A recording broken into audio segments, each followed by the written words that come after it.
Because on this day, in 1970, Yeah.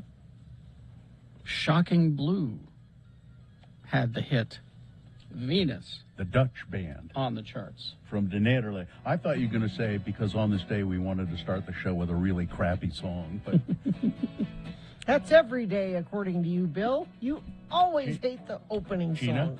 Gina? Always. Gina, Gina, don't make him rage quit. stop it. All right? Absolutely not the case, and you know it. So stop it, or I'm going to retire. That's the threat. He's going to rage quit. If you don't Yeah, stop. I had a dream last night that I rage quit over something Gina did to me. So I said, please don't do that because people will hate me if I force you to rage no, quit. they would congratulate you, Gina. I was going to say, what if it was justified, though? What if it was really bad? What if he did something really bad? And it wasn't really bad in the dream. It was just something that she always does, and it just became too much. The It's where straw I'm- broke it's- the camel. It's where I'm going along, let's say, with a news story, and I have a punchline in mind, but no, I can't get to it because Gina starts talking as I'm talking. Maybe I have a punchline. We're fighting for punchlines. I got a punchline for you right here. Let's get back to Venus, shall we? She's got it. Yeah, baby, she's got it. Shocking Blue. Bananarama, British, of course. I had no idea. They are in the Guinness Book of World Records, or were, for achieving the world's highest number of chart entries by an all-female group. Really? Oh, really? Yeah, that's what it says. Between 1982 and 2009, they had 30 singles reach the top 50 of the UK singles chart. Oh, in the UK. Okay. Now, I don't like that song at all, but I think they did a song that I like. I was looking at their list. Cruel Summer. Did we play Cruel Summer? Play the hell out of it. Yeah. Can we hear a little of that, Hang on. Jerry? I'm getting there. I think I actually like that song. I don't hate every song in the world. Only see every song. only 99% of them. Jeannie doesn't hate Okay, every song. you too. It's not Quit. true.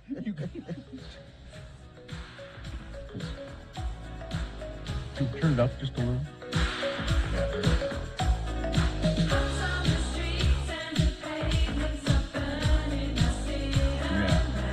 I like this song because it appeals to the 14-year-old girl that lives inside of me.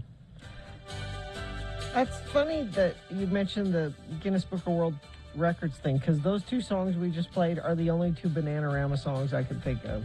Well, here is Robert De Niro's Waiting, which we used to play at KJQ. Yeah. Oh, did we play that? Briefly. Oh, I just thought of another one. I heard a rumor. I heard a rumor. Okay, so I can think of a couple, but still, Guinness Book of World Records. That's what it says. You want to hear the top 10. I believe you. I don't think you're making it up. I just am surprised. They performed on Do They Know It's Christmas? So they're counting that one too? No, that's just in addition to everything else. There they go. And then one of them left the group and formed a band, which we also played a little bit of, I think, Shakespeare's Sister. Mm. So, there you go. And then one of them's married to Dave Stewart of Eurythmics. Oh, yeah, that's right. And then they had a kid, and that kid their band was at one of our shows at the Galvin kids' Center. band? Yeah, I can't. So it's Bananarama and Dave Stewart's kid, Yep. and he I don't even remember. I know. let's just say they had a Okay, band. yeah. They had a band Mm-hmm. that played at one of our shows, but we don't know which one or who it was or Right. what the name of the Bananarama. This is all the information that's coming forward. I have a vague notion that Dave Stewart and someone from Bananarama's kid played one of our shows, and we interviewed them about it. I need proof But we've of this. done a lot of shows. Yes, we have. I need proof. Done a of lot this. of shows, a lot of interviews. I was at the old KJQ studios in Ogden on Saturday, and I got a souvenir from they're just about to tear it down, you can tell, but if you go to x96.com/live, you can see the only thing that I was able to find of any significance around the old studio was a not real brass, but a brass-plated doorknob. You stole it? It was on the ground. Yeah, somebody's going to claim this door. Hey, where are you going with that Nice. doorknob, buddy? I'm just surprised the Ogden Gleaners missed it the first go round. They wouldn't have taken it. There's No? there's no nothing. No, you use for can't. that? There's no reuse for that. Yeah, I don't think there's any value. There's no value in it's not brass. It's just. I'd like to think that it's the doorknob to the men's bathroom. That's what I was thinking. Why do you like to think that? That's what I Because was it's got thinking. that dent on it. Yeah. On the, Yeah, that's what I like was. somebody was locked in there and they had to pry it out. Did anyone ever clean those bathrooms? I don't think anyone ever cleaned. That was nobody's job. Yes, to clean those. yes, they did. Yeah, Tom did usually. Oh, Tom was. We had a cleaner for a little while, and then that was too expensive. But the $7.50 that we paid him an hour was too much, and so I don't really want this doorknob, but I'm not going to keep it. But I thought maybe Todd would want Yeah, it. give for it to some reason. Todd. Oh yeah, Todd would like that. Yeah, so I'll give it to our program director. did it make you sad to go there and see? Because we've talked about the No. building being torn. No, not sad at all. No, because it was a dump to begin with. Mm-hmm. It doesn't really look that much different. I mean, if you go look at it, it looks like a building in great disrepair. Well, that's what it looked like when we worked Always. there Yeah. all those years ago. See, when we went back for the 5,000th episode, did a show from there. Mm-hmm. It was in even worse Yeah, of a state yeah. than when we actually worked there every day. And I didn't even recognize it. And I just went, well, that's it. It's not the place I remember, so Yeah. I'm not even going to, Well- I'm not going to hold any fond memories. I looked through the front door, and there was glass all over. And I worked there from like 1980 to whenever it dissolved, whatever year that was. So that was over 10 years in that building. Sometimes 16 hours a day, Yep. which was pretty crappy, let me tell you, for not very much money. Mm-hmm. So, anyway, hi. How was the Hi. weekend? Weekend was good. Okay. Quiet. Sure. Quiet. Yes. Uneventful. Mhm. That's the way Yes. you want it, right? Yes.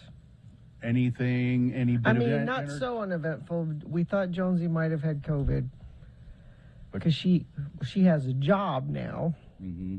at a daycare, That's the perfect place to get it and spread it. Yeah. Yeah. and people at her daycare had it, and then she started not feeling well, so we went and Mhm. did a PCR test, and it came back negative, and she's feeling fine now. But so we just sort of stayed home because we weren't sure what I think what was I going think on with her. that when people, I think that she was just, she didn't really. I mean, she wasn't really ill when she was feeling ill. This happens to me about. Like yesterday, I felt like I had a little scratchy throat or something. I said, "Well, that's it. I've got That's COVID. it. I know I do. I've got it. And any little thing, if my nose happens to be drippier than usual, or well, that's it. I know I've got it. I've got COVID. But Well, and when you're around people that tested positive and you start feeling that way, you're like, oh, well, I'm sure that's what this is. So Yes, Gary? Andrew in the chat room, Mhm. Samuel Stewart Uh-huh. just the kid. is the kid. Okay. Yeah. Low Moon was the Yeah. band. Okay. Low Moon. Yeah. Dave Stewart married the Bananarama, who was in Shakespeare's Sister, Okay. another band that we played briefly. Yeah, briefly. So I mean, I don't remember the name of the band. I don't remember that name. Low Todd Moon. would remember this. I don't. Yeah, I'm surprised. Just none of it. Well, I guess we ought to take a break here and get on with this nonsense so that we can then we can, do the show and get done with it and be all's done and go home and start drinking. Oh, we are home. Never mind. You can start now if you want. Yeah, you want to check in with us? Please check in. 877-602-9696 is the number. Say hi, how you doing, what's going on. And you can also text your check-in, 33986. But we like on the phone, 877-602-9696. Harmon's for Valentine's Oh, Day. I was at Harmon's yesterday, and they have the most beautiful Valentine's display with all of these things we're going to talk to you about. Well, They've got the great chocolates there. So we need to talk about the flowers because I think tomorrow is the last day for the online floral deal at Harmon's. Free delivery for orders over $60. You go to harmonsgrocery.com, use the code FREEDELIVERY60, and you get free delivery when you buy the flowers. That's really, and they have great flowers at Harmon's. Yeah. And they have flowers you can just buy there. They have them in stock, like those beautiful orchids and things. But yeah, get some of the chocolates, the V chocolates, the yes. Valrhona chocolates. Those are delicious. I saw the Cowgirl Creamery cheese. It's shaped like a heart. It's Aw. adorable. You could make a personalized charcuterie board for your loved one for Valentine's Day. So go right now to get stuff for Valentine's Day at your local Harmon's grocery. Now, I have a little bit of advice for people for St. Patrick's Day. Okay. I saw this online today, and it says these are clever things that you can do I bet they're not for your St. Patrick's Day shenanigans. These are clever captions you could use on Instagram, for instance. okay. And I'm saying if you do these things, you're a fool. You should not. Here, St. Patrick's Day captions for friends and loved ones on your Instagram posts. So as you post your stupid Instagram drunken pictures, you should caption them with things like this. I'm not Irish, but kiss me anyway. No. Don't do that. This is clever. These are clever things that people have thought up for you because you're not clever. How about this one? Irish, you were here. No. Never. No? No. How about this one? Don't use that. About to get lucky, insert shamrock and wink face emojis. No. Lucky me, I have you. No? I mean, that's just nice. I Irish don't mind whiskey that one. makes me frisky. I do like Irish whiskey. Oh, yeah. How about funny St. Patrick's Day captions for eating, drinking, and being Irish? The leprechaun made me do it. Take a picture. It'll last longer. Picture like as in picture of beer. No, Okay. boo. That is bad. The patty don't start till I walk in. That was kind of funny. It is.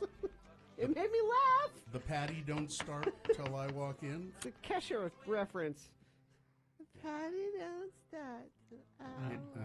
No. all right. Okay. Ready to get shamrocked? No. No. How about, okay, cute St. Patrick's Day captions for babies and kids. Oh, okay. Okay, here we go. I'm telling you, don't use any of these. Little Miss Lucky Charm. So if you put Oh, a picture of your yeah. kid This there. is like Instagram stuff. Wee bit of trouble. Oh. My little good luck charm. Yeah. Okay, Irish blessings and proverbs to use for Okay. St. All right, Patrick's Day. let's try these. Maybe these. Wind at your back and road racing. May your you pockets be and- heavy and your heart be light. May good luck pursue you each morning and night. Well, that's okay. Okay. A little wordy, but Yeah. How about? Now these are all terrible. Yeah. What do you do? What are you doing for St. Patrick's Day? Nothing. I'll be in Oh, Las yeah. Vegas. Oh, that's right. Oh, that's right. Oh, crap. oh my! Oh, Bill, that's a horrible time Did to be in Vegas. You just realized I that? just realized Oh that. no. Oh, this is Now bad. wait a minute. That's almost like being in Mexico on spring break. Yeah, Now, this wait. is bad. Wait a minute. What? St. Yeah, what- it's St. Pat's Sunday. is Sunday. I'm gonna wait a minute. It's on Sunday, right? Yeah. Yeah. So what exactly am I going to be doing on Sunday? Let me Oh, see. this Shouldn't is leave bad. your, I'm don't gonna leave your be- hotel room. Yeah, don't leave the pool. Sunday, I'm going to be Oh, I'm gonna be at the Piff the Magic Dragon show. It's on Sunday? Yeah. Well, then you might be okay if you're at. I just wouldn't be out on the street. Everybody in the audience is going to be drunk. Yep. Oh, yeah. Really, really, really Oh, drunk. yeah. Absolutely. So you should be, just, No, well, so you fit in. no. I wouldn't, don't go to Vegas on St. Patrick's Day New Year's Eve. or New Year's. I know I did New Year's in Las Vegas. And, oh, man, what a mess. What Yeah, an no, I absolute mess. didn't- I didn't even think about that. I just, Oh, wow.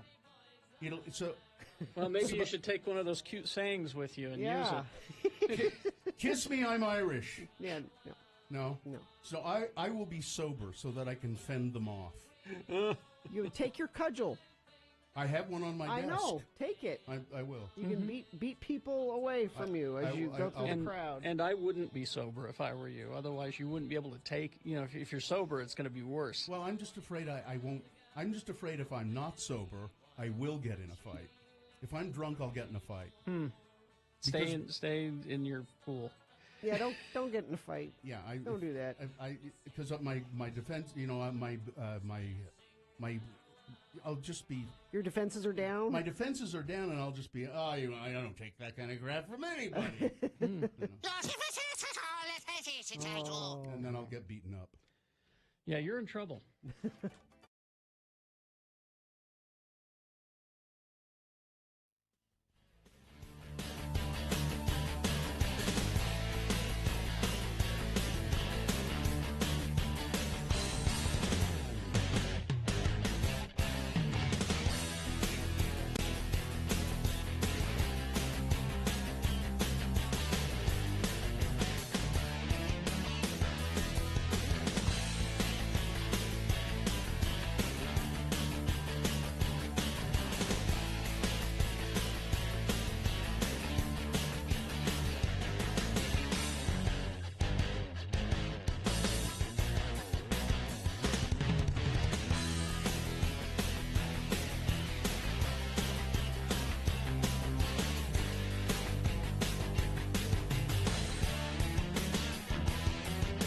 Correction. What? The reason that Low Moon didn't do anything to your head. Yeah.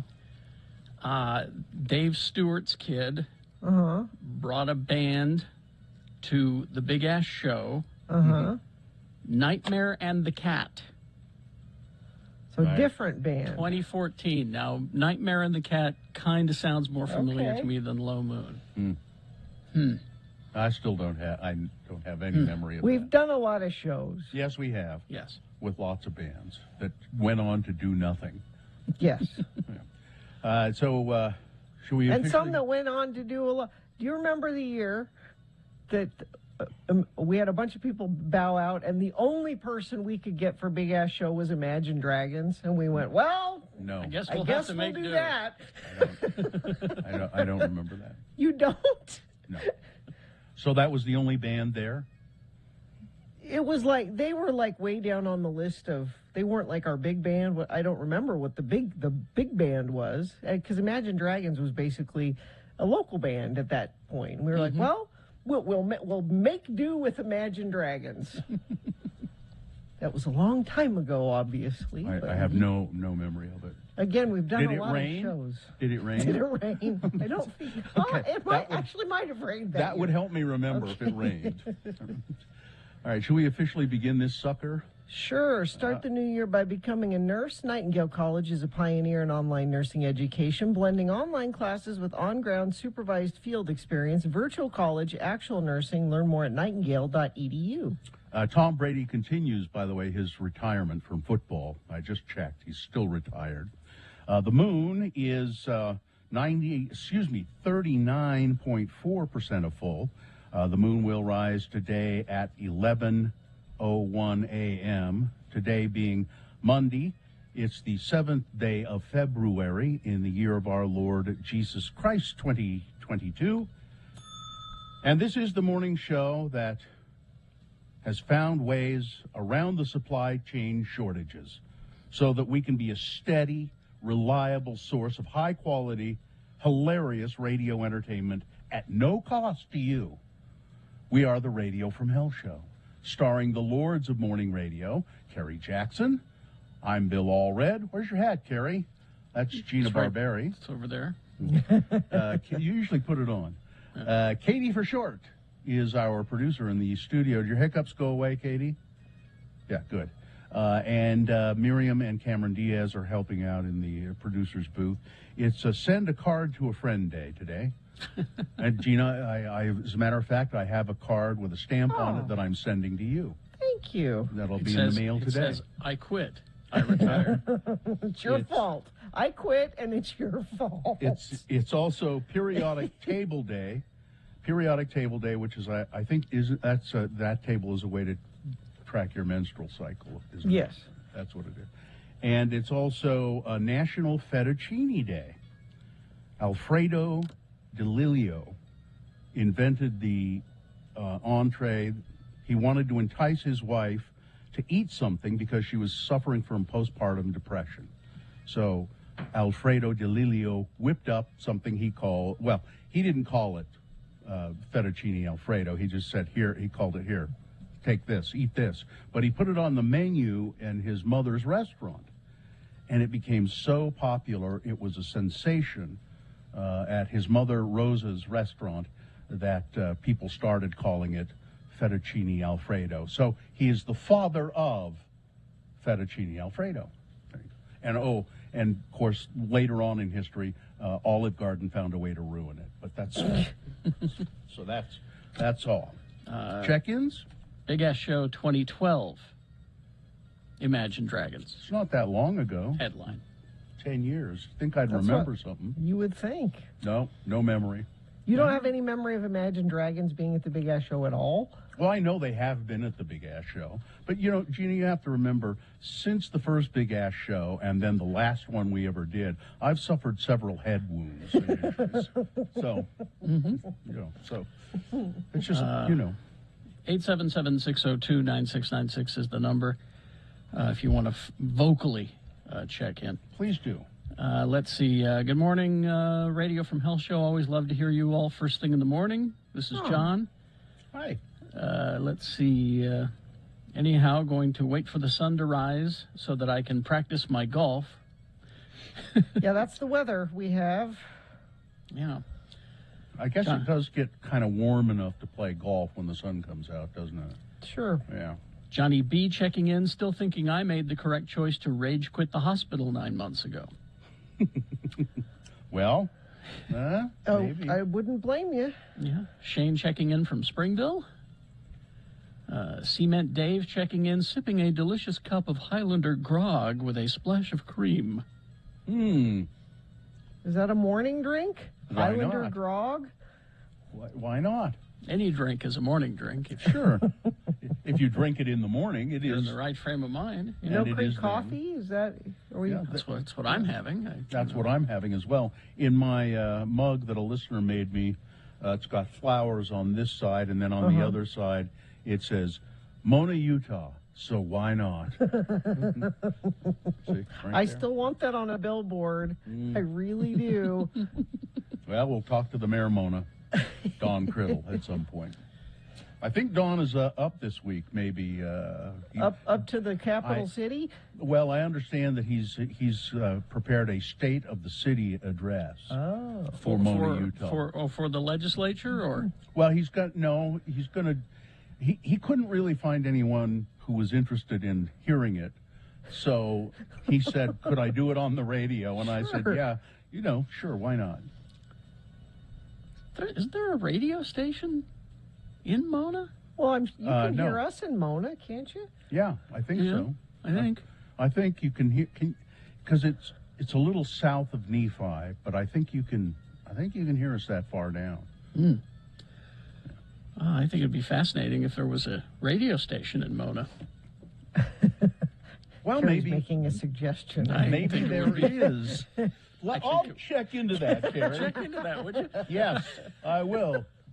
I know there's a. KMONA. I know there's a station in Manti. I know that Well, there may be one in Mona. Let me check. because it was one of my old bosses. Charlie Cruz is still down there programming it. So naturally, it's country. Maybe it originates in Denver's bedroom. Maybe he's been. Maybe. Oh, Christmas set. Oh wait, KVMO, the voice of Mona. Voice of Mona. Yeah, KVMO, the voice of Mona. Or VOM, voice of Mona. KVOM.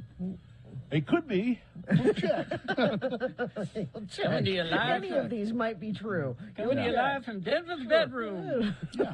Denver, what are you doing in there? And now here's more Foghat, because it's the only record I have. I think Denver. He would have those little golden records. You'd have 45s. little golden records. And now here's another one from the treasure trove of Denver's records collection. Well, he's a big boy. He's the biggest boy. He's a big boy. He's the biggest boy. He's a big boy. Biggest boy. Big boy. He's the biggest boy. That's a song called Biggest Boy that Daddy says it's about me. You know, that's right. Denver likes to dance around in his underpants when he plays that song. Let's play it again, Daddy. Well, Denver quit it. he's a big boy. He's a biggest boy. There he goes, dancing around in his DVDs. Biggest boy. Big boy. All right. Traffic, Gina, please. Oh, boy. This show's so political. I know, right? Yep. Crash westbound 12th Street, Wall Avenue in Ogden. 2 left lanes are blocked. Traffic is getting by on the far right side. That's the only incident, though, that UDOT's reporting. Maybe you're seeing something out there that friends of the program need to be aware of. Well, just make sure it's safe for you to text and then send it in to us at 33986. Give the gift of experience this Valentine's Day. Buy tickets to Odyssey Dance Theater's Shut Up and Dance March 2nd through the 12th. Visit odysseydance.com for ticket information. We may be having some phone problems, which is why we didn't get any calls. So, according to we'll a couple of check that people out. who have attempted to check in. All right. Well, let's get things going and underway. And coming up in the next break, very important sports on the way. Okay. And some other things that you need to be aware of as well. Hoops Vision Correction, HOOPES Vision.com. There are a lot of people are really, skeptical about LASIK procedures. They say, when we say you could get rid of your glasses and contact lenses, and then you say, and they'll correct your vision maybe even better than 20/20. People, come on, you're fooling, aren't you? How do you do better than 20/20? I remember saying that myself. Well, Hoops Vision does it. They are magicians practically. Yep. Go to the screening. You'll find out for yourself. They'll explain everything to you, and if you're qualified for the LASIK procedure, you will schedule. I think you'll be sure to schedule an appointment with them to get it done. Now, you don't have to. There's no pressure on you. It's a free VIP LASIK consultation, and then you can choose to schedule your LASIK procedure. Right now, take advantage of $800 off LASIK at Hoops Vision. Call them, 877-30-LASIK, or go to their website, hoopsvision.com. See what I got here? Well, No, it 'cause keeps you have appearing your- and disappearing because of your filter. Can't If you do hold it. it up, there you go. Hold it in front of your face. Is it a plane? Gin-soaked raisins. Oh, I thought it was a brain inside of a jar. Now, gin-soaked. So remember that story last week? Mm-hmm. 105-year-old woman. Yes. She ate 9 gin-soaked raisins a day. So this is your health plan? This is your... I haven't tried them. And they were golden raisins. Of course. So I bought some golden raisins, and I put them in this and then covered them with gin. They've swollen up quite a bit. They're swole with gin. I haven't dared try them, though. Swole with gin. So am I, as a matter of fact. If they... I like that this is your new health plan. This is... Smells ginny. Mm-hmm. Should I try one? Let me You're see. frozen, Your though. picture froze, but Yeah. I'll have to take your word for it. It says, looks... Oh, there, I'm back. So, let me just try one, see. No, you're not. I'm not back? Well, I'm back as far as I'm There you are. Now you've frozen again. Okay, let me just try one of these. Okay. Maybe this is the universe telling me, don't do it. One Gin-soaked raisin. gin-soaked Yeah. raisin. I wonder how she came to 9. I don't know. Do you think Do you think she experimented for a while, like, and she went all the way to 10 and went, nope, 10 is too many. The 9 is the right amount of gin soaked. It's pretty nasty, actually. Really? Yeah, it's Even not. even with the sweet golden raisins? Yeah, they aren't sweet anymore. Yeah. No, I just ate some of the raisins on my cereal yesterday, and they're quite sweet. But yeah, no, they're not sweet anymore. I just Googled gin soaked raisins. yeah. There's all gin soaked raisins for arthritis. Gin soaked raisins recipe. Now, Bill, maybe there's a recipe. You didn't follow No. a recipe. No, I just poured gin over them, cheap gin. Let me see. Is there something is there something you're supposed to be Let me doing see to what the them recipe besides that? is. Isn't that interesting? Yeah. Let's see. Hold on. Okay, I'm holding. Am I back? Oh, Well, while Gina searches this, let me remind you, a quick reminder, that Red Roofing Ogden Homeless Drive ends today at 4. Giving all their stuff to Lantern House. You can drop donations at 2772 H Avenue in Ogden. Thank you, Roman. now here's the recipe for gin soaked raisins. All right. You need 2 cups golden raisins, What? Okay. 1.5 cups gin. Okay, to cover them. Put raisins in jar or container and cover with gin. Let soak for 1 to 3 weeks. Oh, there you That's go. part of the problem. You gotta let them sit longer.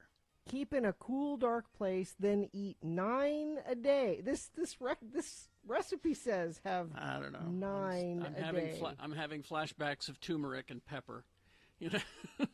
I mean, yeah, probably. But Bill, I think you didn't let them soak long enough. I think Well, you need to. I just ate one. I'll leave them in the jar and leave them in the refrigerator here. Till next week. Yeah. Well, 1 to 3 weeks. Do we want to go longer? That's Probably what it want to go says. longer. 1 to 3 yeah. weeks. Well, I won't. I'll wait till next Monday and try them again. Okay. And I like gin. Cheap gin. I like There's cheap all. gin. What are gin-soaked raisins good for? How long does it take for gin-soaked raisins to work to cure arthritis? Now, are you supposed to eat them or like put them in your ears or something? Cure arthritis. It's I going to like cure the your way they put that. arthritis I'm too, sure it Bill. will. Cures it. Yeah. God, I hate the internet sometimes. Well, What, Carrie? most of There's the, all these. most of the time, actually. Do gin-soaked raisins really work? No. Sorry. Oh, I'm sorry. Well, Carrie, listen, how do you know so That was a fast? burp. That was a burp. is what listen, that was. a 105-year-old woman. She's been doing it all her life. Mm-hmm. I think maybe That's all it takes. That's yep. Is one 105-year-old woman. That's all it takes for me. takes. I smoked a cigar every day of my life, said a 105-year-old woman. Yep, there you go. That's all it takes. Yep.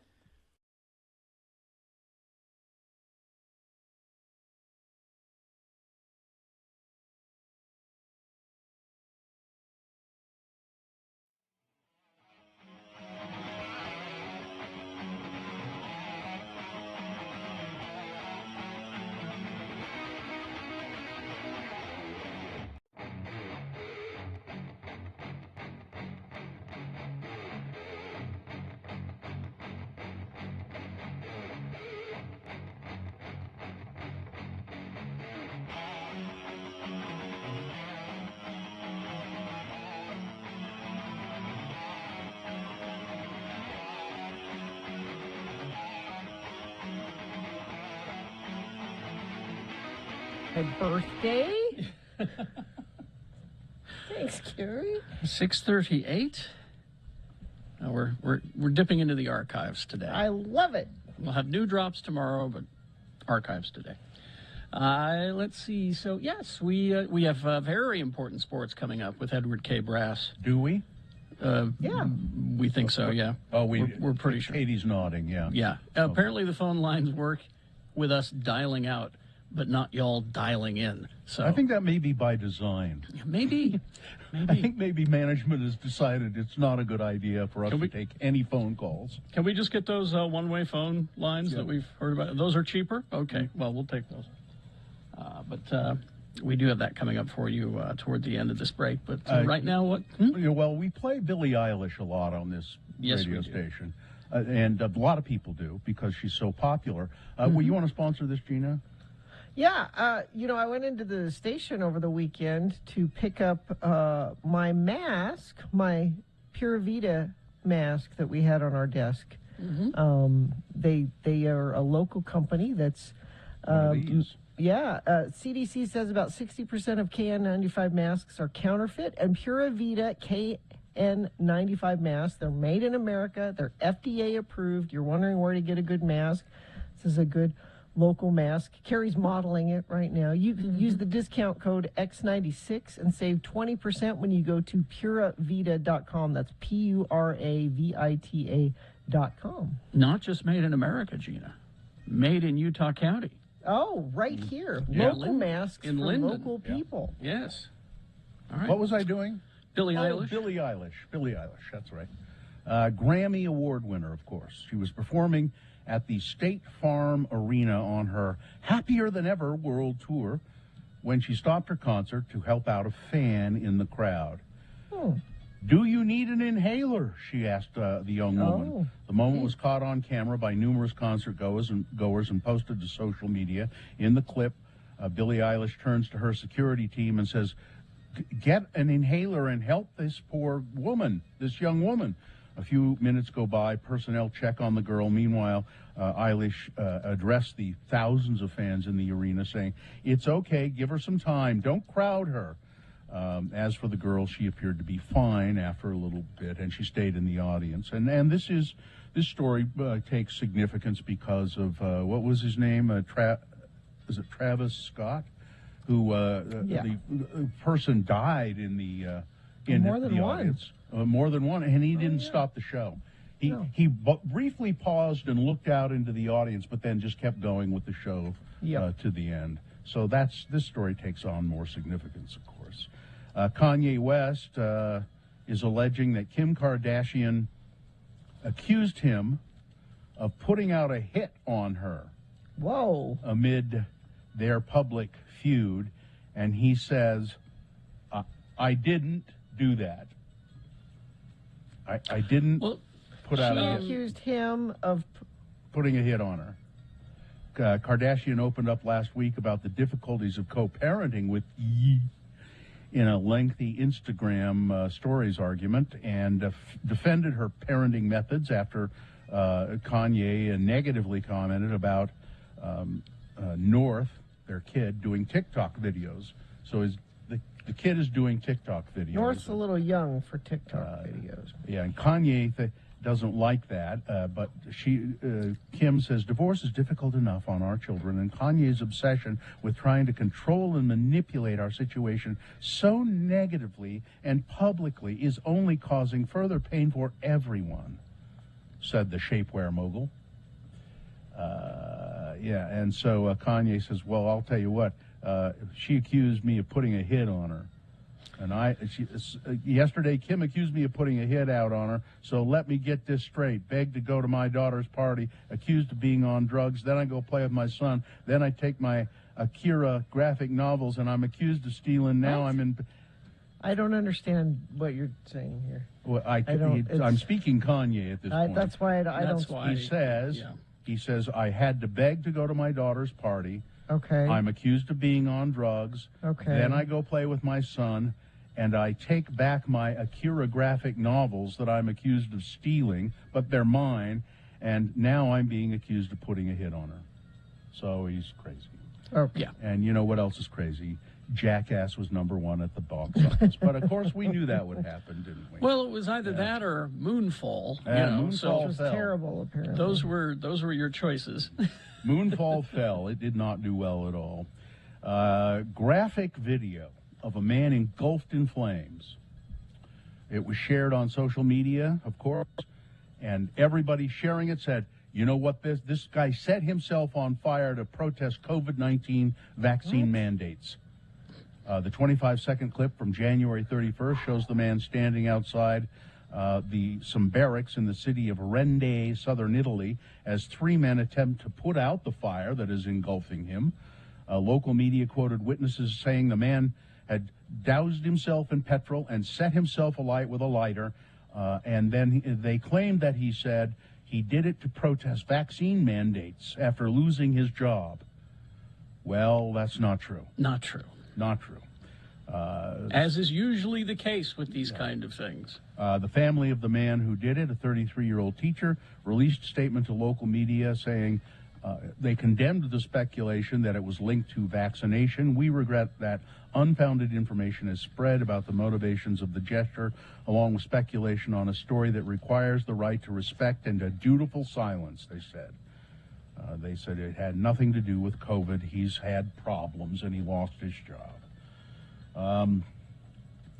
So Utah has been using, we seem to have had all kinds of troubles with how we test for COVID and who tests for COVID and what. So the Utah Department of Health announced Sunday that state-run COVID-19 testing sites will be on hiatus. The use of the rapid antigen test starting today after an analysis of test results pointed to flaws in the rapid tests. Now, they're still doing the PCR tests. They're not closing the testing sites. They're just not doing Epidemiologists analyzed data after questioning the performance of the GenBody rapid tests offered at the testing sites. The health department found that more than half of nearly 18,000 Utahns tested with both a GenBody and a PCR test had different results on the same day. While a negative rapid test is unreliable, the department found that a positive rapid test is extremely reliable, according to a statement from the health department. While rapid antigen tests are known to be less likely to identify a positive individual, the difference identified in this analysis was higher than expected, they said. Now, another analysis of people who received both a PCR test and one of those Binax Now rapid antigen tests found that the Binax Now test performed better. Less than a third of those with negative rapid test also got a positive PCR test. So the Binax test seems fairly reliable, but you can't get them. I mean, they're in short supply. Now people who still want to test, they are still doing the, as Gina said, the PCR test. PCR and test. They will give you a rapid test if you want to take it home and do it, with the caveat that this brand of test isn't the best. Well, wait for the PCR. If it's is it a Binax? Because they say those are pretty accurate. Yeah. Don't worry, the state still has plenty of hydroxychloroquine to pass out. So, a bill to repeal the death penalty in Utah will probably get a hearing. House Speaker Brad Wilson told reporters on Friday the bill has been stuck in the Rules Committee, the powerful Rules Committee, it says here, which, the Rules Committee in the legislature. You know what that is? Every bill goes to the Rules Committee. It's a small number of white men who say, yeah, no, we're not going to consider that. Oh, yeah, okay, we can consider that. So they control the whole shooting match, really. Yeah, basically. It determines whether bills will go forward in the legislative session. However, Speaker Wilson said he remains opposed to ending capital punishment in Utah. On Friday, Utah Attorney General Sean Reyes' office told Fox 13 that they will oppose the bill by Representative Lowry Snow to end the death penalty. The Attorney General's office says we need to reserve the death penalty for the worst of the worst. An activist and a Democratic National Committee delegate is going to run for office against Burgess Owens. Darlene McDonald announced Saturday that she will run against Owens, the Republican incumbent who represents the 4th Congressional District. McDonald is a local community activist and a member of the Democratic National Committee. She was a delegate for President Biden in the 2020 election. She is also largely involved in the Utah Democratic Party. I'm running for Congress because I'm tired of seeing endless distractions while our country faces serious and very real problems that are being ignored, she said. Issues like the supply chain, crumbling infrastructure, national debt must be urgently addressed. Let's see. Supply chain. I'm seeing stuff. I go to the store to buy something and they don't have it. I'm seeing there are gaps. There are holes in most grocery stores. Gaps in certain things. Will this right itself? Well, they say probably not this year. People who, the chaos at ports and warehouses and retailers will probably persist throughout this year and maybe even longer. The Port of Los Angeles, one of the busiest in the U.S., where containers have piled up uncollected, are still having that problem. There's still just stacks and stacks of shipping containers there. Queen Elizabeth II, using her Platinum Jubilee, that's 60 years, the longest-serving monarch in British history. She is using this occasion to redefine the future of the monarchy, calling for the Duchess of Cornwall to be known as Queen Camilla when Charles becomes king. When Charles married Camilla in 2005, the couple announced that she intended to be known as Princess Consort. Despite having a right to the title of Queen, it was seen as a recognition of the sensitivities around a title that was destined for Charles' first wife, Diana. It's the same reason Camilla doesn't use the title of Princess of Wales. Well, the Queen has said, when Charles becomes king, which could be any day now, Camilla can be known as Queen. Queen consort is different than queen. But I guess you'd have to call her Your Majesty. Queen Elizabeth, 95 years old. They're celebrating, it's the silver, I think, anniversary. Oh, platinum. It's the platinum anniversary, and they're celebrating by having a pudding contest. Who can make the best pudding? A slot machine in Las Vegas malfunctioned. Here's what happened. A tourist hit the jackpot on this slot machine last month. But because of a malfunction in the slot machine, he didn't know, well, the person didn't know that they'd hit the jackpot. It malfunctioned. It didn't come up, all cherries or whatever it was, but internally the machine was saying this is a jackpot, and it was a $230,000 prize. Now, if I were the casino, this is Treasure Island, or TI as they call it now, I would just dummy up because I don't want to get out that, $230,000. Why do you say anything? Well, they know, they abide by the rules. They kept searching and searching and searching for the guy who hit the jackpot but didn't know it.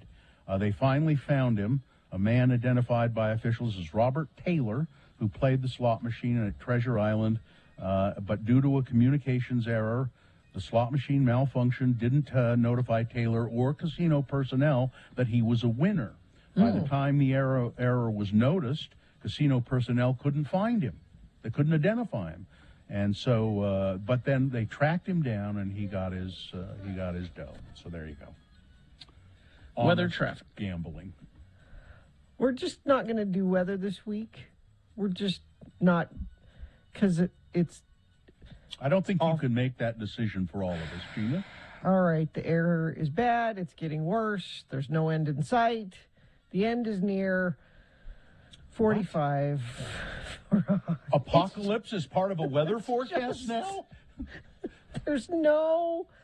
It's 7 days out. No chance. Zero chance of anything happening. Just the only thing happening is the air is getting worse. That is what's happening. 45 for a high today. Traffic, we have a crash westbound 12th Street and Wall Avenue in Ogden. 2 left lanes are blocked. Traffic is getting by on the far right lane. And that's the only incident that UDOT is reporting. Perhaps you have something to report. You can send it to us, 33986. Start the new year by becoming a nurse. Nightingale College is a pioneer in online nursing education, blending online classes with on-ground supervised field experience, virtual college, actual nursing. Learn more at nightingale.edu. All right. Very important sports now, brought to you by... Valentine's Day is the big game of romance. You always go with the best players. That would be Lim Jewelers and their selection of exquisite gemstones. Go team. Go to limjewelers.com. And now, ladies and gentlemen, live from Taylorsville, Mr. Amy Donaldson, Edward K. Brass, attorney at law, is here with very important sports.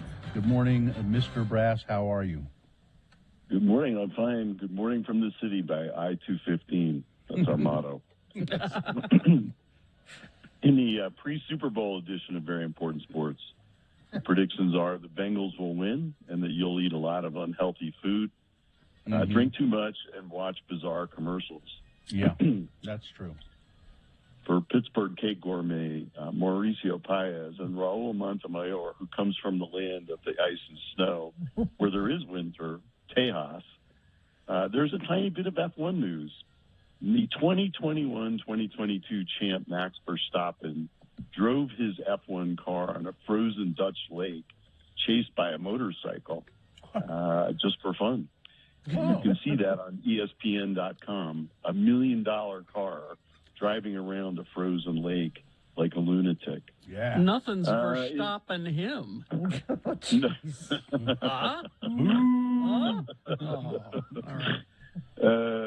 In football, the U.S. men's team 3, Honduras 0. The U.S. defeated Honduras, a tropical team, outdoors in single-digit temperatures in Minneapolis. So it was a fair match. The U.S. is now in second place in their World Cup qualifying group. They're likely going to be competing in the World Cup in Qatar in November. And FA Cup action, which is a really exciting competition in England where every club, every soccer club in the country participates. There were some upsets, and they do that regardless of size. The league championship team, Middlesbrough, defeated Premier League giant Manchester United, and former Premier League champion Leicester and cup holder lost 4-1 to league championship side Nottingham Forest. Nottingham Forest was led by goals from Robin Hood, Maid Marian, and 2 from Friar Tuck. Now, Ed, who is Lester? What's his last name? I think it's, let's see, Leicester? I don't know. I don't know about that one. Or is that a town? Oh, it's a town. That is a town. Okay. In the African Nations Cup, Senegal defeated Egypt to win the championship of Africa 4-2 on penalties. For devoted, very important sports listener and Luton Town fan Ryan Terry, he's probably the only Luton Town fan in Salt Lake. Luton will play Premier League giant Chelsea on March 2nd, another David versus Goliath. Wayne Rooney says he drank too much to cope with stress. That's a shocker. We've never heard that from anyone before. No. And Liverpool's You'll Never Walk Alone theme song is prominently featured in the classic movie Nobody. The Olympics, Julia Marino won the first Team USA medal, a silver, in slope-style snowboarding. That's our first medal. Okay. Russia leads with 5 golds, including 1 gold in the 5,000-meter invasion of Ukraine slalom. In the NBA, after a 1-9 slump, the Jazz beat the Nets 125-102 on Friday. The Jazz remain in 4th place in the West in spite of the slump. They've now won 2 straight. Donovan Mitchell had 27 points. Tonight in the Salt Palace, they play the Knicks. The Knicks will be without Willis Reed and Walt Frazier. In college basketball, Weber State men lost 78-57 to Montana State, but remain in first place in the Big Sky. They're 18-6. The BYU men fell to 17-8 after being crushed by Gonzaga, number 2 in the country, by 33. Number 16 BYU women are 19-2, and they beat the Gonzaga women 62-50. The other schools are having terrible years and really aren't worth mentioning. In golf, a guy named Tom Hogue or Hodge won the AT&T Pebble Beach Pro-Am 19 under. Why does that matter? Because he won $1.566 million for coming in first place. Why are you having your children play contact sports? Exactly. Yeah. The Utah Grizzlies are in first place in the Mountain Division of the East Coast Hockey League. They're 26-15-2. I mentioned that because coming soon is the Radio from Hell Bikini. He's back now. Yeah. Okay. Oh, we lost you for a second. Radio from Hell So I Bikini, get- what?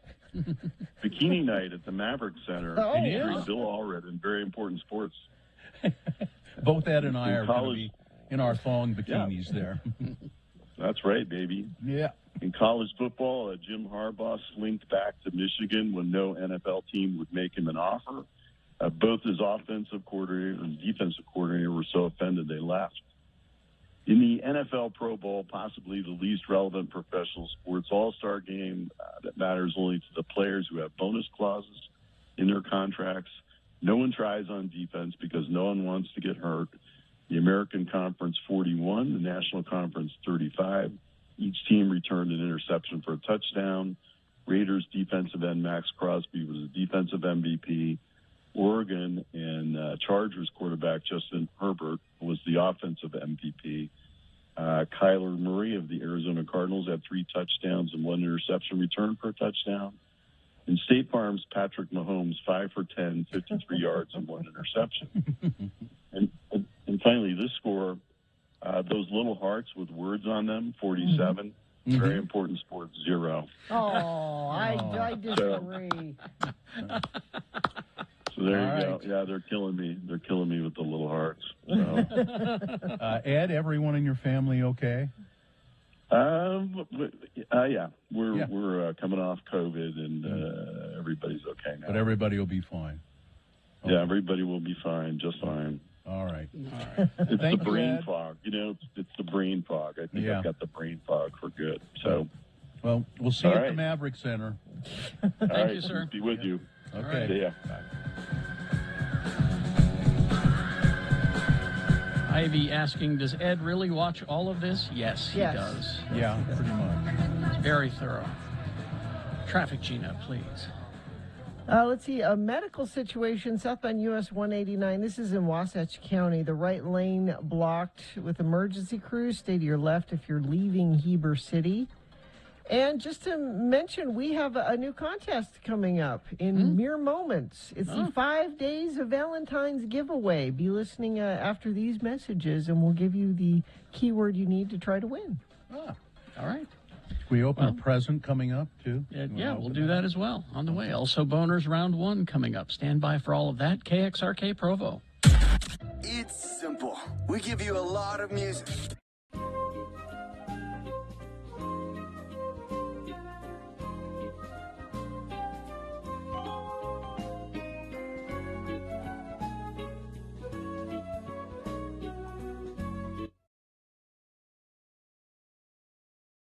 Let's join Carrie and Bill at the Acme Broadcasting Company party at Rockport Reservoir. What a nice day for a company party, huh? Oh, God, yes. I mean, it's just beautiful up here. And you know, we deserve this, don't we? I think that everybody on the staff deserves a nice party like this. I mean, we've all worked so hard to get this station to show in the ratings. Yeah. Showing up in the top 35 stations ain't that easy either. No. Hey, look at everybody down there on the beach by the picnic table. You know, we ought to hike down there. No, we can get a much better shot at all of them with our paintball guns from up here. Huh. Now look at Mario there. I'll bet you I can knock that beer right out of his hand.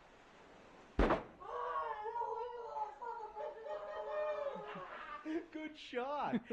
hey, they can't see us up here, can they? Well, apparently not. Hey, listen, see if you can splatter the side of Bessie with a volley of that green paint you got. Righto. Just about spelled my name. Hey, they're all starting to scatter and take cover now. What a great party.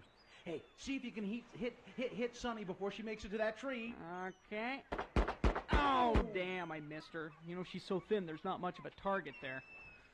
Hey, what's Ed Acme doing? Well, it looks like he's pushed over the picnic table and he's using it as a barrier. Get out your binoculars. Got him. Oh, my God. That's a 30-30 he's pulling out of his knapsack. Oh! And it looks like he's got a bead on us, too. That was too close. Godfrey! Jeez, everybody else seems to be packing heat, too. Look at that. Mario's gunning back at us with some kind of flare gun. Whoa! Gee! All right, Sonny thinks she's going to hit us clear up here with that little pistol of hers. Oh! Oh, but Acme's really got us pinned down with that thing. Well, then I guess it's a good thing I brought this to the company party, isn't it? Oh, an Uzi. Yeah. Bill, you the man. Oh, God, what a great party.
Should we begin our Valentine's contest here? Yeah, Yeah. yeah.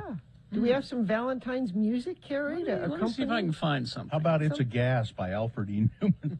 Something lovey-dovey? Something like the tweeting birds and...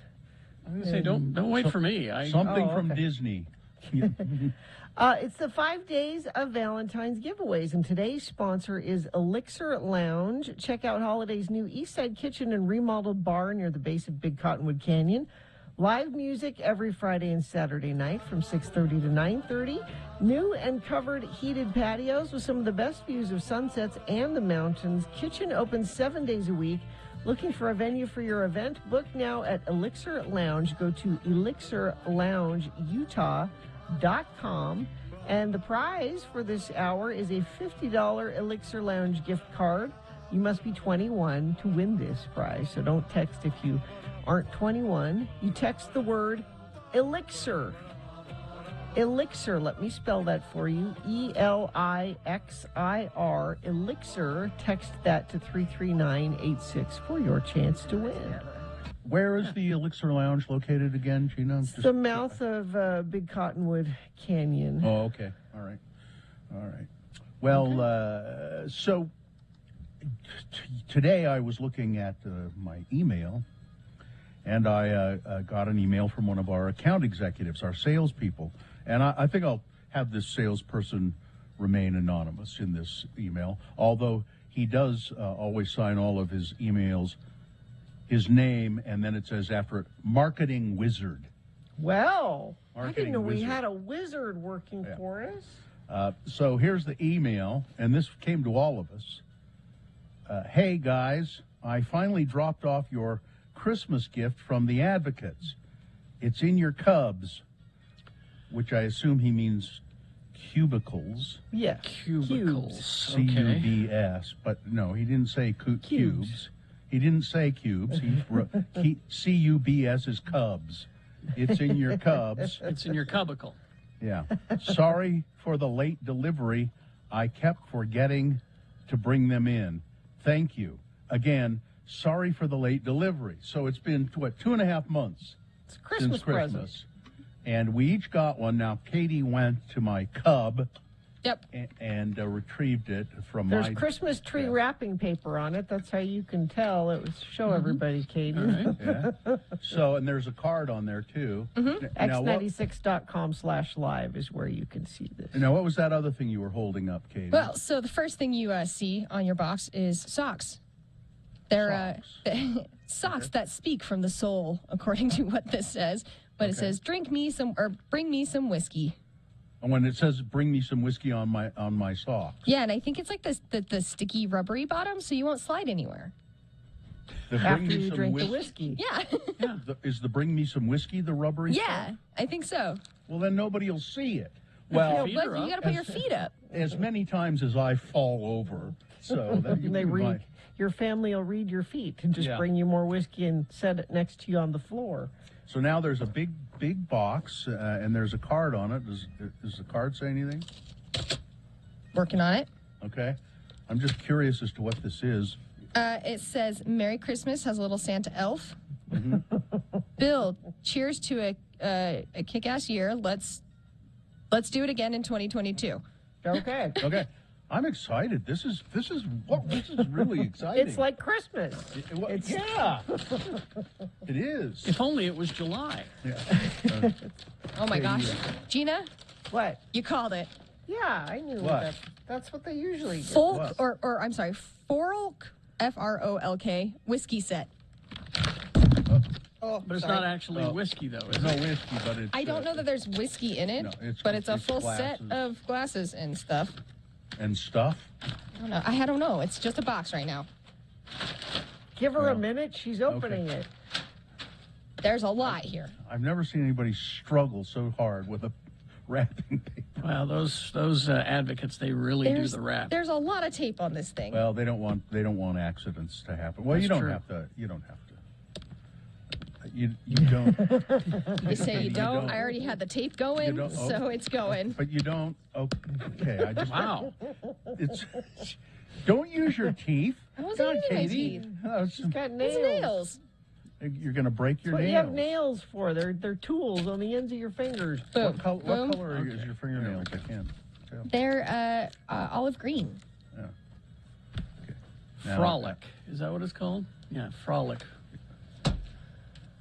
Yeah. And it's looks like It's a whole wooden box.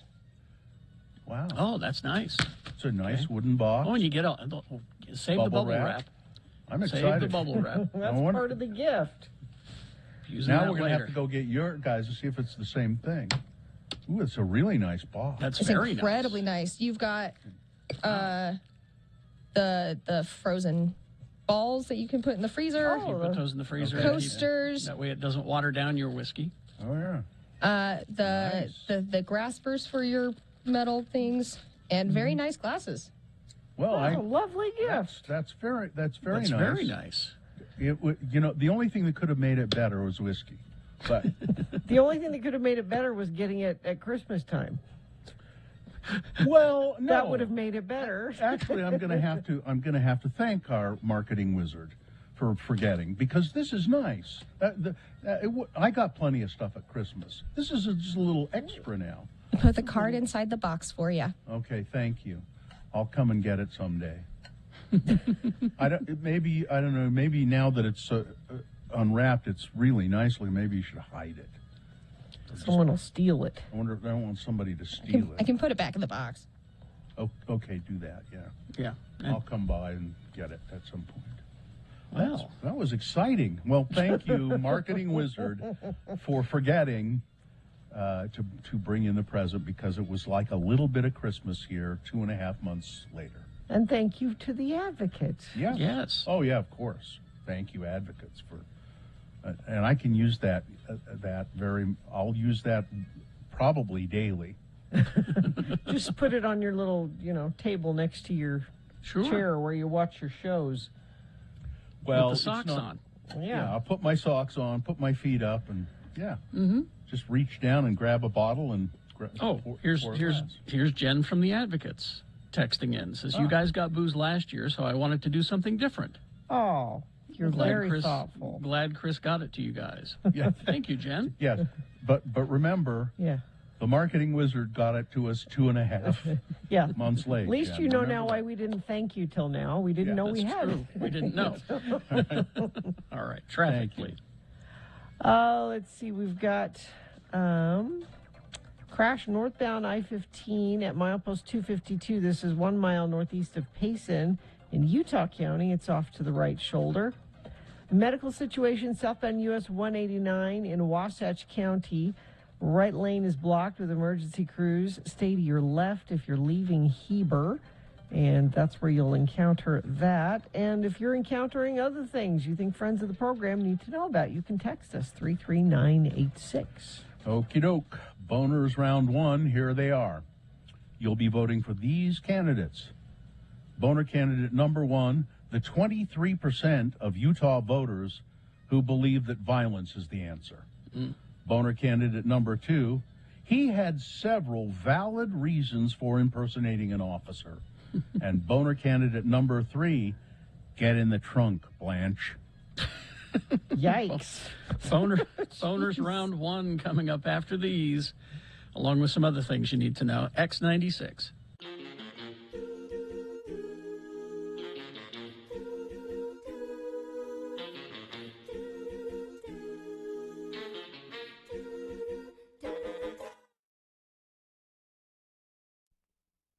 Condom. Condom. Spell it with me now. C-O-N-D-O-M. And now let's use it in some dialogue featuring those two Utah guys, LeVar and LeGrand. We join LeVar and LeGrand as they split a hot fudge sundae and have some postum down to the Snell Groves. Remember, the word of the day is condom. Oh, ma'am, this is really some good hot fudge. Nobody does fudge like Snell Groves, don't you think, LeVar? Yeah, I suppose. Oh, and they make a mean cup of postum, don't they? Yeah, I guess. Well, of course, Leatherby's is pretty good, too, like you. Well, you like the Leatherby's, don't you? Yeah, whatever. Well, for heck's sakes, LeVar, what is your problem? You are as closed-mouthed as a clam today. Oh, it's nothing against you, LeGrand. I'm just worried about my nephew Varnell. I'm afraid he's going to have to get married, and he's just too young. Why, what did he do? Did he get that little girl he was going with pregnant? Well, she's knocked up all right, but it ain't Varnell's fault. He don't have no experience with women. He didn't know what he was doing. He's a good boy. Varnell is just a little bit naive in the ways of love and sex. He got her in the family way all right, but he was fooled by that little tramp Chanel. She conned him into it. He didn't want to have sex with her, but she conned him into it with those feminine spells and stuff. She conned him, Legrand. Now settle down, LeVar. I believe you. Same thing happened to me when I married Vernille. She used some kind of evil spell to get me to have sex with her, too. Well, not before we was married, of course. But she uses them spells on me now. For heck's sakes, I don't want to have sex with the woman, but somehow she gets me to rise to the deed. Well, that's what happened with Varnell. I mean, that temptress conned him into the sex deed. I told him this would have been avoided if he'd just wore one of them little rubber things on the end of his tallywhacker. What do you call them things? I just call them rubbers. Well, if he'd have had on a rubber, she wouldn't have gotten pregnant, even if he weakened when she conned him into sex. Now, he's not going to be able to open that lawnmower and knife sharpening business he's dreamed of. His life is just over. Oh, now have some more post-em, LeVar.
And it's time for round one of your boners.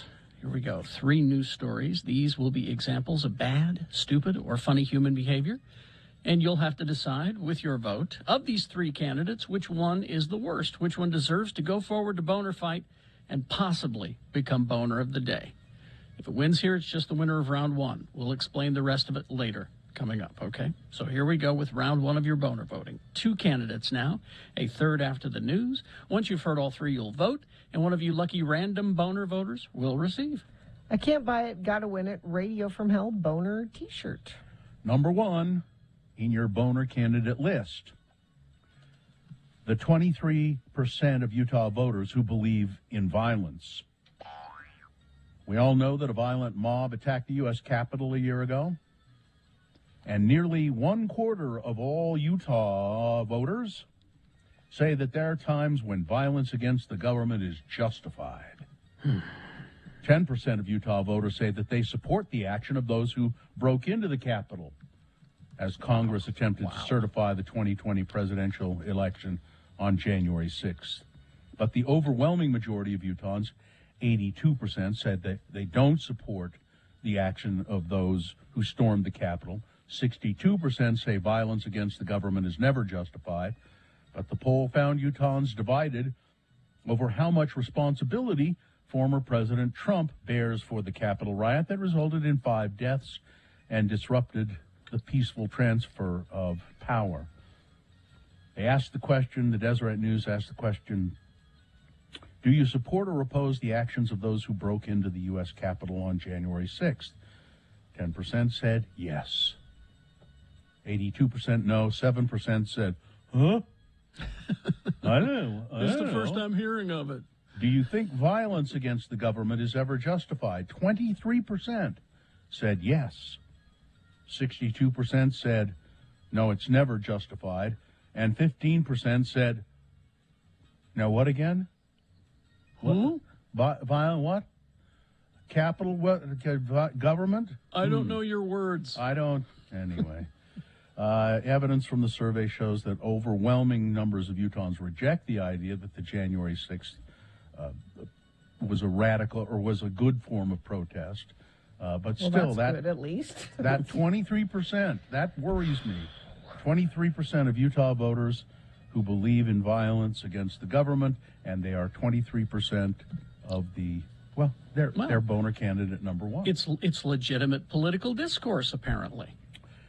Here's boner candidate number two. Listen, I think he had several valid reasons for impersonating an officer. Suspicions arose last week when Sergeant Matthew Jacobson of the Portland Police Bureau saw a man and a woman standing near a silver Dodge Charger with red and blue emergency lights and a tactical vest in its trunk with DEA police patch on it.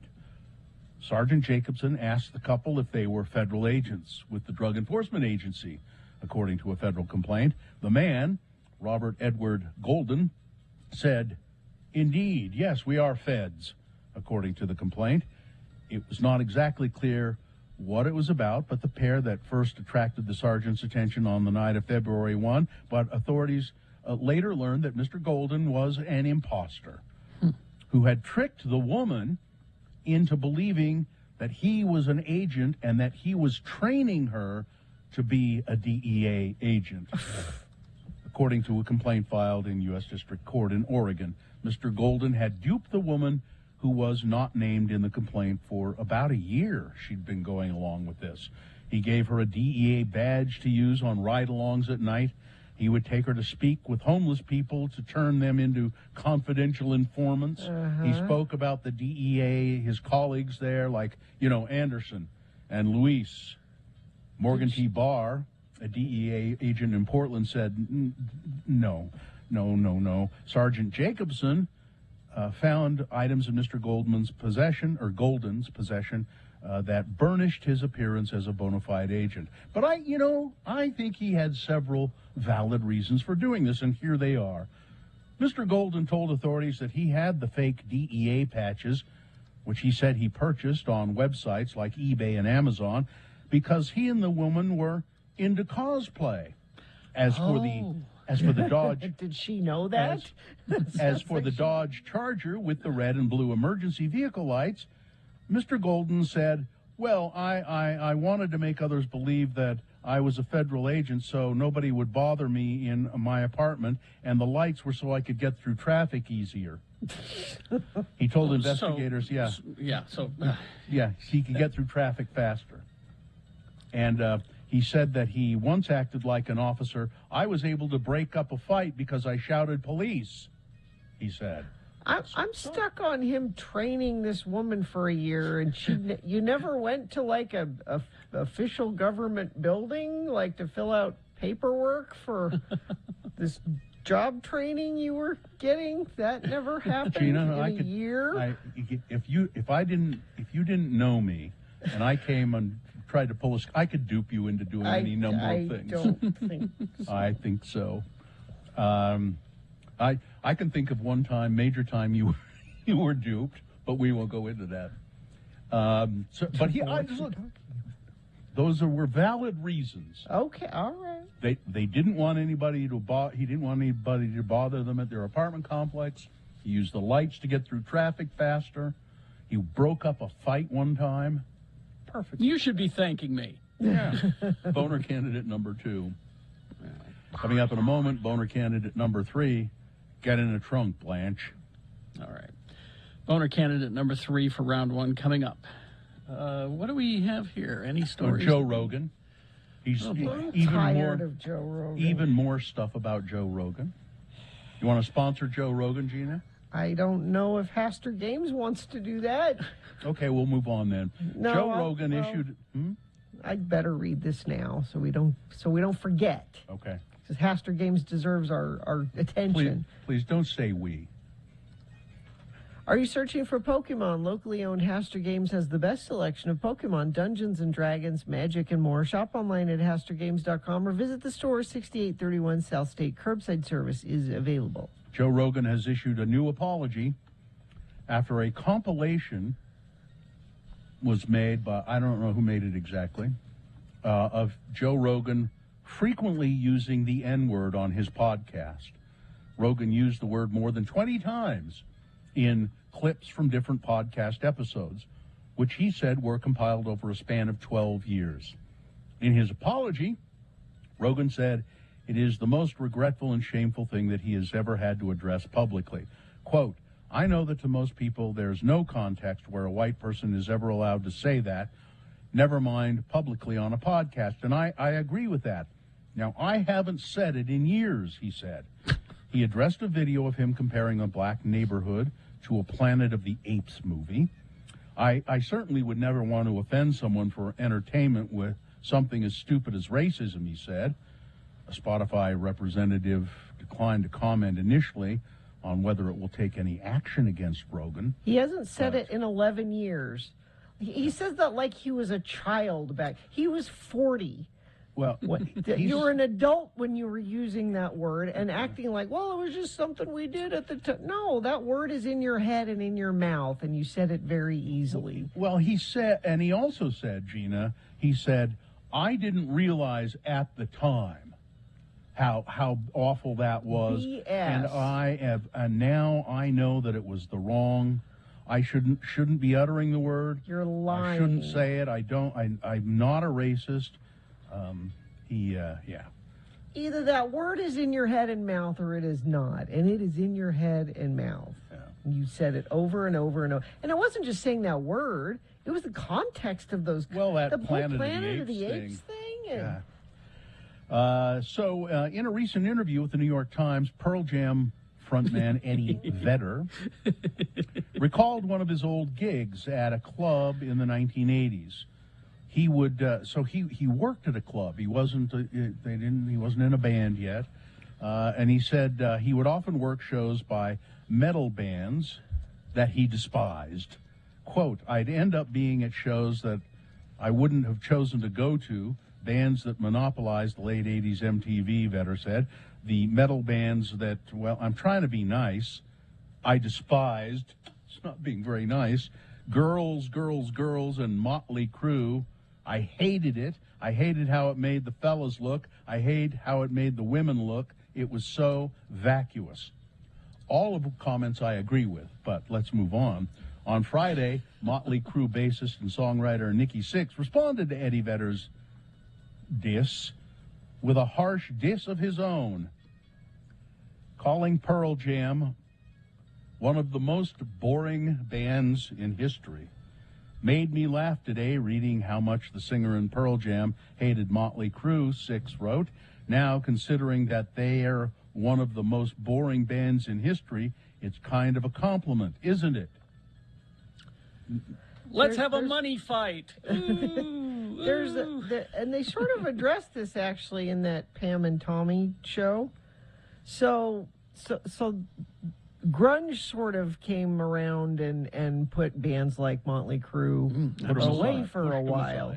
Yep. And so there has been bad blood between them for a long time. The hair band and grunge community have never. Well, there's a great scene where Tommy is watching TV and it's saying, you know, something about Motley Crue in its, you know, it was a its behind heyday. the music. It was an VH1 behind the music. They've had their heyday. They were big a couple of years ago, but they're not anymore. And see, this thing that Vedder said about Motley Crue, it's just like, you know, we both have made our money, you know.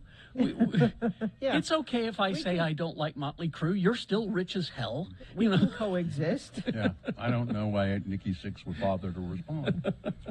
A majority of Utahns are concerned about getting COVID as the Omicron variant continues to sweep through the state. But their biggest worry is that someone close to them will become seriously ill from the virus, according to a new Deseret News Hinckley Institute of Politics poll.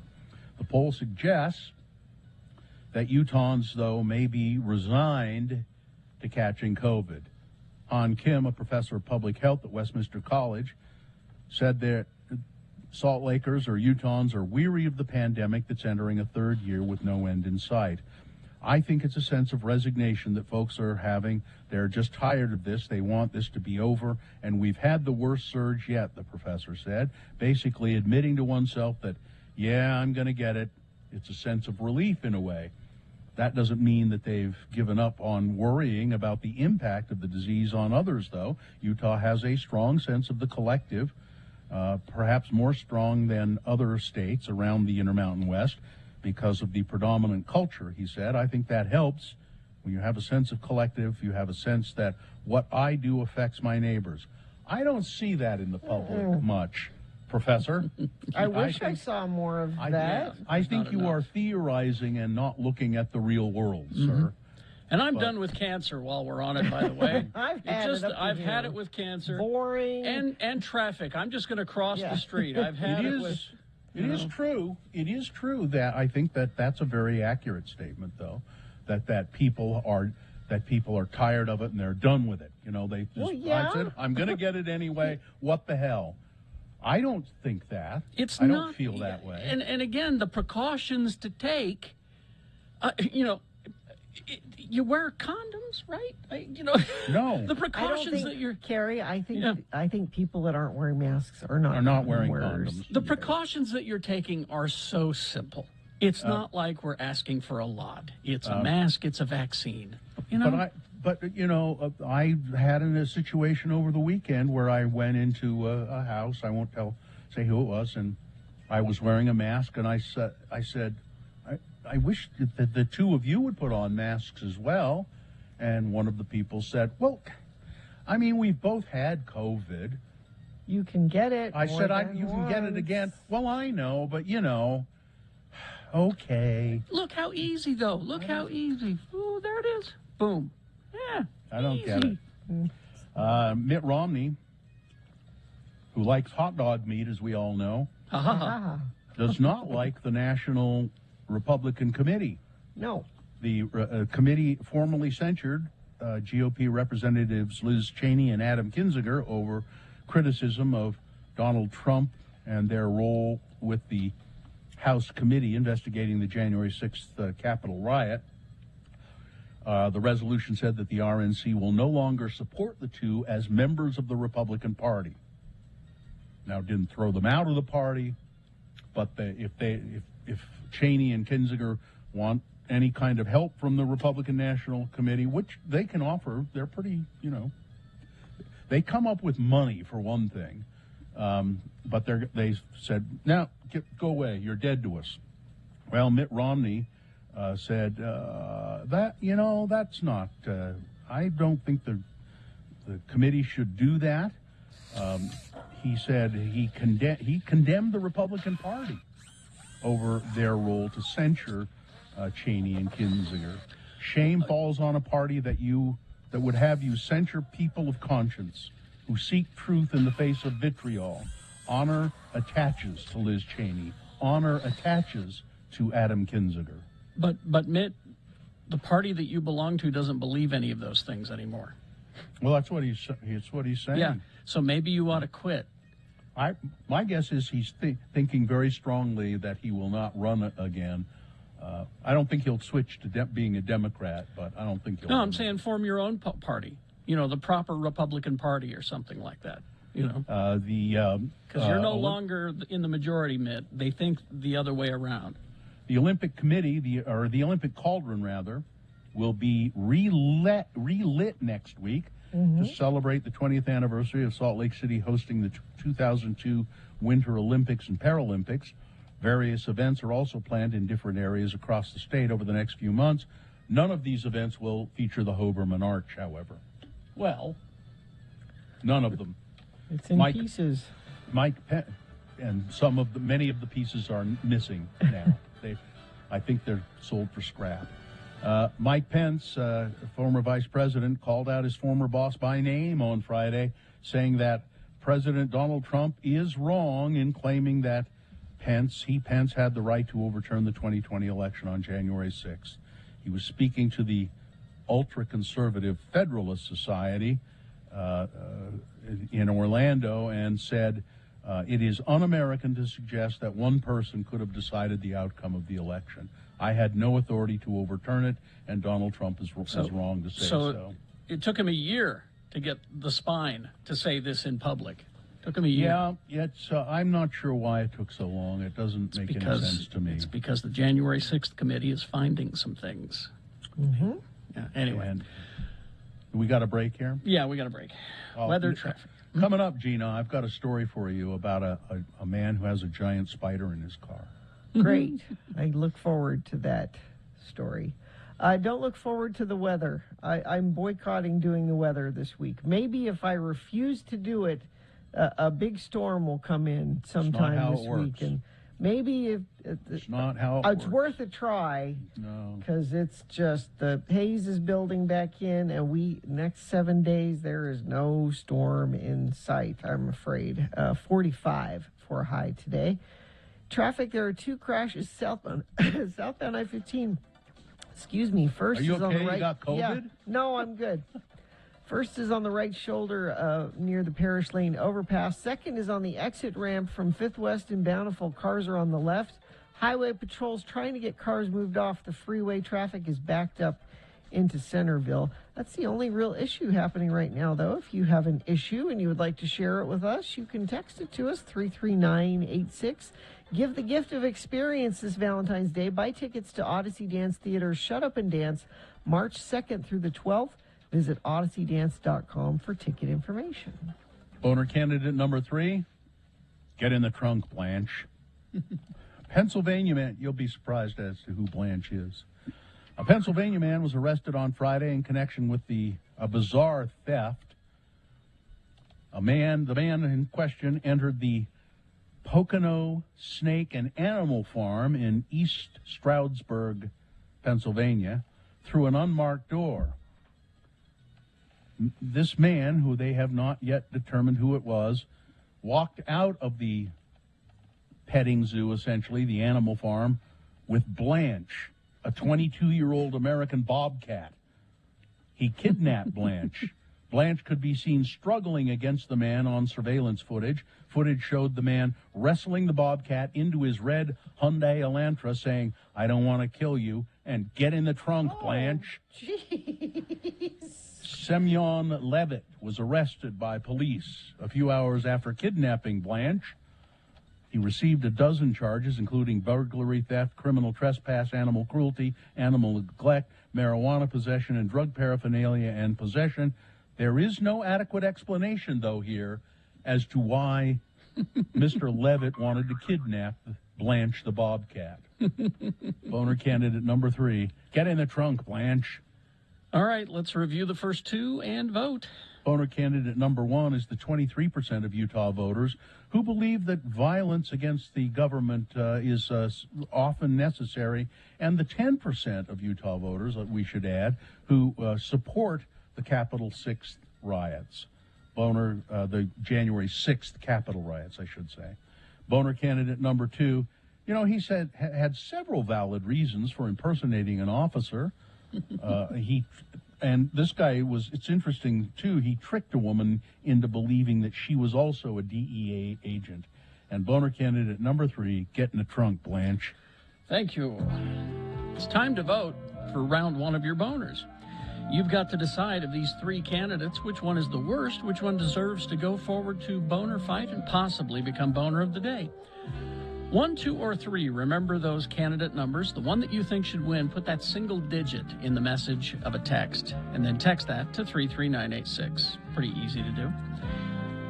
Don't call today. Our phones are screwed up. Saving that extra $5 a month to get the only outgoing calls. That's a new plan that we're under. Also, you can vote online, x96.com. Look for the box that says Boner Voting, February 7, 2022. Vote there. You have until the end of these messages to do it, so let's go. This is round 1.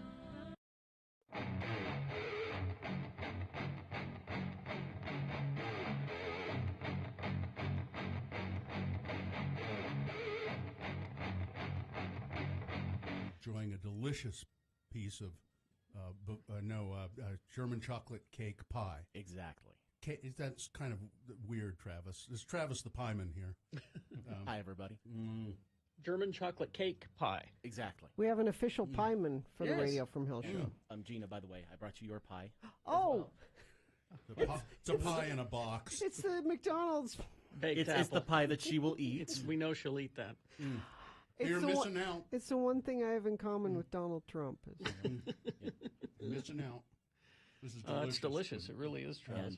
And also, Gina, since I couldn't get you pie, I got you something else. What? Well, you got me pie right there. See, Travis has got an...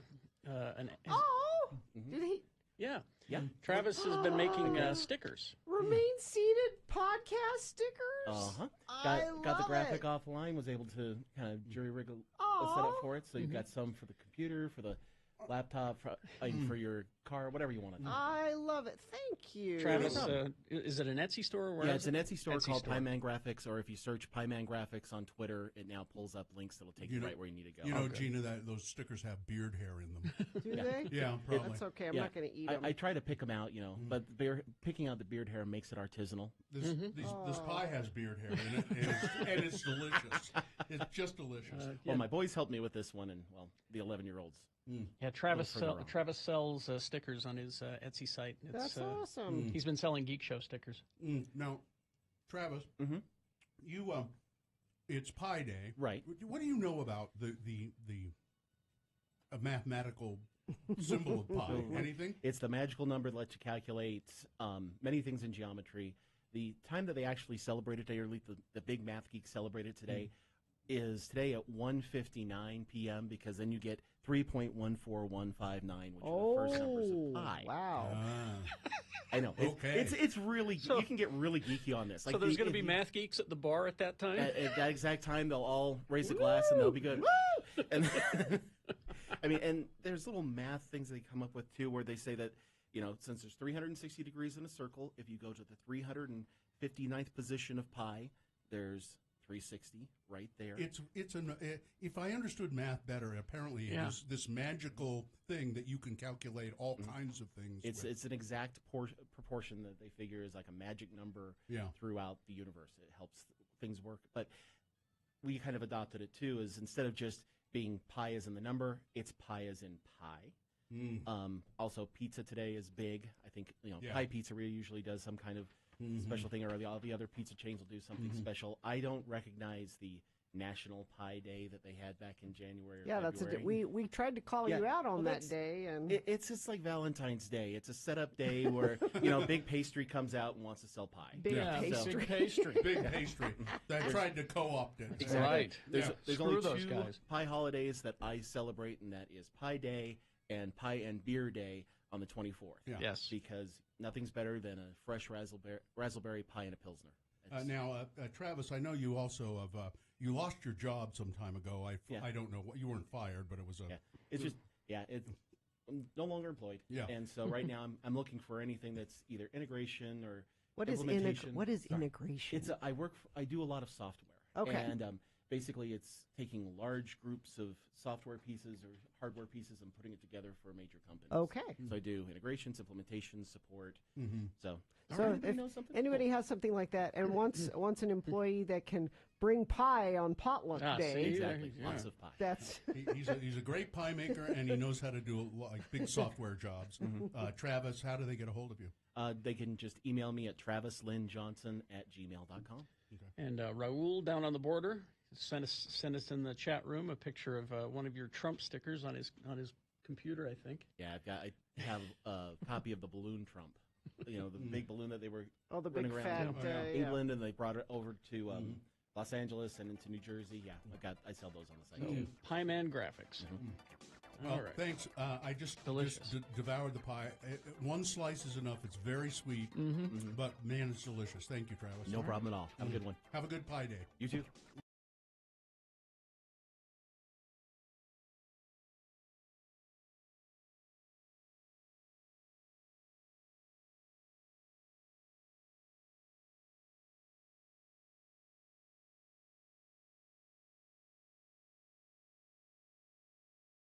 Okay, 7:48. Let's award round one of your boners. And round one of the boner voting is made possible in part by Thanksgiving dinner. Really? Turkey. Like the works? Turkey, gravy, Brussels sprouts, pumpkin pie, all the trimmings, cranberry sauce. Like, was the point of this to do like that? Like Kind we're of. going to have Thanksgiving Yeah. dinner. We wanted a Thanksgiving dinner. And Valentine's Day is the big game of romance. You always go with the best players. That would be Lim Jewelers and their selection of exquisite gemstones. Go team, limjewelers.com. Well, there was a clear-cut winner of the among these three candidates. We had boner candidate number one, the 23% of Utah voters who believe violence against the government is sometimes necessary. Boner candidate number two, he had several valid reasons for impersonating an officer. And number three, get in the trunk, Blanche. A guy who tried to kidnap or did successfully kidnap 22-year-old bobcat Blanche from an animal zoo in Pennsylvania. But there was a very, very clear-cut winner here. 192 votes. Well, boner candidate number one, 23% of Utah voters who believe in violence. I like to believe there were three bobcats, that they were the Golden Girls exhibit, and they were Rose and Dorothy and Blanche. I'm sure that's what, yeah. Well, our audience is so political. They have voted for round one of your boners, and we're sending that candidate forward. We got round two coming up at 8:20. Three more candidates. Another winner there. Send that winner forward as well. We'll get boner of the day happening at 9:20 with Boner Fight. Carrie? Yeah? I have a list. It's the, here, I'll let you play that, and then I'll play it. It's Radio from Hell with another list, because people love a good list. X96.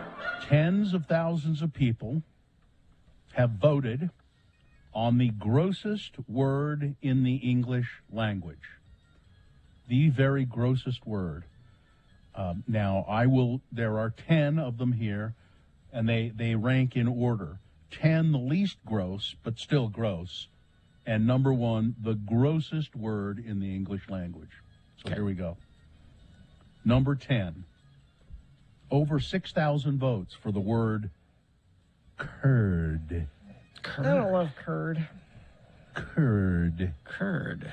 I only use curd when referring to an ethnic minority group and also the cottage cheese. Or as I like to call it, cheese that has been made in a cottage. Number 9, with over 6,000 votes as well.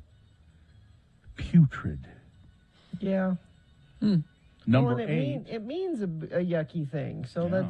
that's a double thing. Number 8. Ooze. That's yeah. Is there? There is almost. Well, I was going to say there's almost nothing else you can do with ooze other than, boy, that thing's oozing, isn't it? But in our house, ooze is a good word though. What oozes that's good? Well, so the favorite book that my husband liked to read to my kids when they were little was Some Pig. It was a Charlotte's Web sort of story. Okay. And it said that the pig liked to go down to the river where the mud was delightfully sticky and oozy. Oh, okay, that's good. And so when Joe sends me to the store and he wants me to purchase something, he on the list, he'll say, I would like some delightfully sticky and oozy cheese. And I get him some.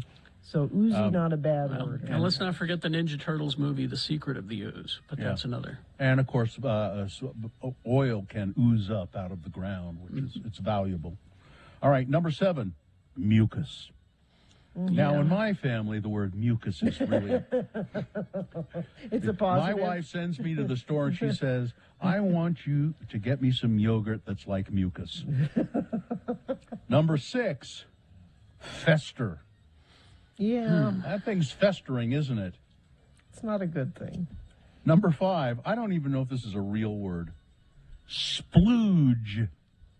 How do you spell it? Splooge. I don't know if I have a vague idea of what splooge is, which I probably can't say on the radio. Yeah, that's what I just Googled it, and that's what came Is up. that what it is? Well, we'll move along from All right. there. Yeah. Number 4. Now, I've heard many people say they don't care for this word. They think it's gross. I don't understand it. Moist. I don't care. I don't mind moist. Everybody hates this word. I Something don't is understand. moist. That's not a bad thing. Yes, a cake is a moist cake. Moist. You want Oh, it's delicious and moist, yeah. Number 3, seepage. Number 2, seepage. phlegm. Yeah, I don't like phlegm. Number 1, any guesses? Number 1? I was going to say moist for number 1, but Number 1, grossest word in the English language according to this survey. Pus. Yeah, pus is not a good word. Nothing good comes from pus. Pus. Yeah, Pus. a thick, yellowish or green liquid produced in infected tissue. What I'm getting from this list is the vowel U is most represented. oh, that's your Wordle brain. Curd, Probably. putrid, mucus, that's 3. Lots of U's. And 4. There are 4 of them out of 10. Four U sort of U heavy words out of. So the grossest vowel in That's what I'm getting is at. the letter U. Mm-hmm. Trying to see if there's any other letter in there. M is often used. M. Well, U and M 1, go 2, together. 3, 4 times also. So. Well. Yeah, because moist was a Wordle word a few days ago. Mm-hmm. And the reason I got it so quickly is I saw someone on Twitter say, "Oh, I hate that word. That's the Wordle word today." Yeah. That's all how they you- said. that's and all I'm you- like, "Oh, it's moist. It's moist." I don't understand why snot wasn't on the list. Snot's a good one, yeah. And how about slimy? How about vomit? All horrible words. Icky, awful. But moist is disgusting. there. Yeah, but moist is on I there. don't understand people's problem with moist. I'm No. fine with moist. Mucus I get. Yes. Mucus I have. Mucus really should We be a hope you bad. enjoyed another list with Radio from Hell on X96. All right, traffic, Gina, please. There's 2 crashes on southbound I-15. The first is on the right shoulder near the Paris Lane overpass. The second is on the exit ramp to 5th West in Bountiful. Cars are on the left. And traffic is backing up into Centerville. That's the only issue that UDOT is reporting on. Let me look at our message stream, see if friends of the program have given us Nope, no information there. But if you have some traffic information, some stuff you think people need to know about, you can always text us 33986. Give the gift of experience this Valentine's Day. Buy tickets to Odyssey Dance Theater's Shut Up and Dance, March 2nd through the 12th. Visit odysseydance.com for ticket information. I know, Carrie, you would want to apologize, and I'll apologize to our listeners for the political nature of that last list. Yes, We're absolutely. sorry. Because this show is so political. Yeah. Here now, and people are finding better words that should be on that list. What? And here's a perfect example: discharge. Mm-hmm. Yeah, replace moist. Replace with moist with discharge that. or yeah. Ugh. All right. Crud. Yeah. Sure. Another U word. All right. Well, we'll take a break. We will be back. Bill Frost will be here to tell us what's on TV this week. Stand by for that. Stockton 12 Honda. Reliable, dependable. Stockton 12 Honda, there for you. They've been satisfying customers now for many years, and every time you stop by, it's a pleasant experience at Stockton 12 Honda. They're committed to Honda's principles of high-quality products at low prices. At Stockton 12 Honda, you'll find a lot of the people who work there have worked there for years because they know that it's a place that they can depend on, and it's a place that makes happy customers. So Stockton 12 Honda, you can't go wrong with buying a Honda either, that's for sure. The Stockton 12 promise is that they will help you achieve your dreams of car ownership at the best possible price. Stockton 12 Honda really will deliver for you. So go see them, Stockton 12 Honda. They're on the Auto Mall Drive in Sandy. Stockton 12 Honda, their service department is great too. Stockton 12 Honda. Line. Spell it with me now. Line. We'll use it now in some dialogue featuring our good friends LeVar and LeGrand. Imagine, if you will, the boys have gotten together for lunch at the High Spot Cafe. The word again is line. Well, this is good postum here to the High Spot, LeVar. Look, the words good and postum never go together, LeGrand. Now, the coffee here is mighty fine, but don't tell me there's any difference in any postum you get anywhere. It's all horse peat. Well, I like it. And that actor guy sure must have gotten rich off on us Utahns when he invented this caffeine-free beverage. Yeah, that Tom Postum has always been funny on the Newhart shows, and he's made a great all-weather beverage, too. Whoa. Whoa. Now, this song sure brings back the memories. I didn't know they had Madonna music on the jukebox here. Well, why does it bring back memories for you, LeVar? Do you remember what you was doing the first time you heard the song? Heard it? Hell, I helped Madonna write it. Uh-huh.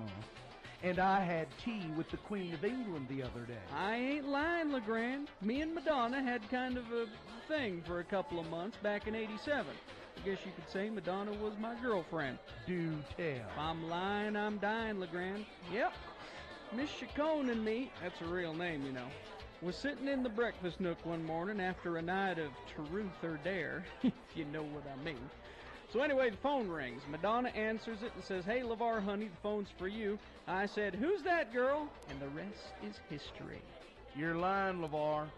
You're lying through your tobacco-stained teeth. If I'm lying, then what do you call this? Yeah. It's a picture of you and Madonna sitting in a breakfast nook. Yep. Why, looky there. You've got matching pajamas with little horses on them. Mm-hmm. You ain't lying. You ain't lying at all. That's really her. Yep.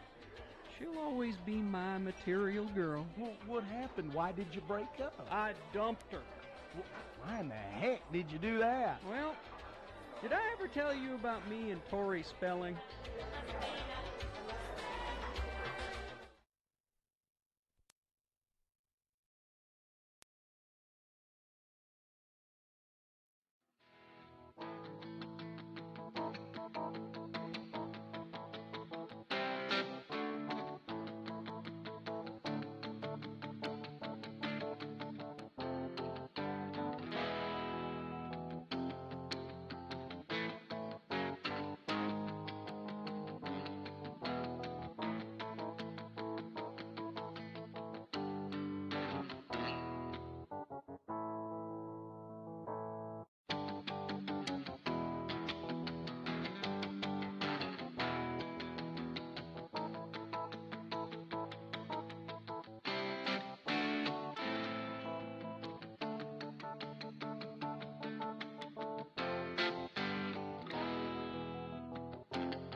All right. Let's see. Bill Frost is here. Is this sponsored? Yes, moving and need a new connection? CableTV.com has expert reviews, recommendations, and resources for the best in cable, satellite streaming, and internet services. Visit CableTV.com today. Thank you. Oh, hang on. There we go. All right. Well, here he is, I think, Bill Frost. He is, of course, a writer with the Slug magazine, where he writes a TV or a media column called Content Shifter. Bill also has a podcast that focuses on television, but also heavy drinking. And Bill is in a band or two, particularly Magda Vega, which is a fine local band. And you can find all of Bill Frost's many endeavors where, Bill? At billfrost.tv. That's correct. It was a quiz. And the TV10. Yes, what about... TV10 podcast is about fine craft cocktails. Oh, okay. Okay. And TV. Is it called TV tan because you could get a tan if you sit in front of the TV long enough? Yep. It's a thinker. All right. Sure is. All right. What do you got for us this week? Oh, by the way, I fulfilled your assignment. I've been watching Pam and Tommy, and I really like it. I don't care for I don't care for the music. I don't care for Tommy Lee. Pam Anderson I have some feelings for. Not because of how she looks or anything, but I think she was in a lot of instances badly misused and mistreated. Yes, definitely. And so, anyway, so I like. Well, speaking of assignments, I have one for Gina. Oh. This is a new series that premiered last week. If you have access to the A&E channel, yes, this is a new. I do. This is not everybody does. This is a new series premiered last week called Adults Adopting Adults. It's a reality show. Now I've seen a lot of promos for this, Frost. What's this about? It's about families who decide to adopt full-grown 30, 40-something adults. This is going to make me crazy. You have selected something that I will hate. Okay. Yeah, I kind of figured that. All right. I'll watch it. You thought I'd hate Pam and Tommy, too, didn't you? Yeah, I did. Yeah. Oh, I like it. Adults adopting adults. Okay. All right. I think that kind of says it all, doesn't it? Yeah. Yeah, it's all right there in the title. Yeah. All right. I'll let you know. And as far as new stuff premiering this week, on Wednesday, every time a new season of South Park comes around, Comedy Central tries to come up with an animated companion for it. Mm-hmm. Some are better than others. This one is brand new on Wednesday called Fairview. It basically, it's animated emoji style, and it's set in a small redneck town, much like South Park, and but it claims to be a little political, a little topical. In the way that it's animated, they can do that. They can wait up to the last minute to add some dialogue. Mm-hmm. So basically, it's legless emojis talking politics in a small redneck town. I don't have high hope for it. I tried to get this to in my DVR. I tried to get my DVR to find it, and it couldn't. Oh, maybe it's trying to tell you something. It's like, no, you don't want this. Yeah. Also on Wednesday, the 4th season of Disenchantment from Matt Groening, the medieval time set cartoon from the guy who brought us The Simpsons and Futurama. Okay, featuring voices like, yeah, it's pretty good. It's voices by Abby Jacobson, Billy West, Eric Andre, and even Matt Berry. Season 4 on Wednesday. And on Thursday, we've got a pair of very creepy tech thrillers. One is called The Girl Before on HBO Max. It's about a woman who's offered a chance to move into a super high-tech house designed by a very eccentric architect, but he has really exacting rules about how you live in my super house that basically automates everything for you. But then the woman finds out there was a girl before her who disappeared mysteriously, and even more strange. She looks exactly like her. And, so it turns into a very creepy thriller over the course of a few episodes. Sounds very Black Mirror, except multiple episodes. Yeah. Also, another one, this is a movie on HBO Max called Kimmy, starring Zoe Kravitz. She plays an agoraphobic tech worker, I can relate, who uncovers evidence of a crime, but she's having trouble reporting it through connected means because somebody's blocking it. So she has to do the unthinkable, which means actually leave the house and report this crime. And it gets weirder from there. This is from Steven Soderbergh. Okay. Yeah. And also season 4 of Star Trek Discovery resumes on Paramount Plus on Thursday. Oh, good.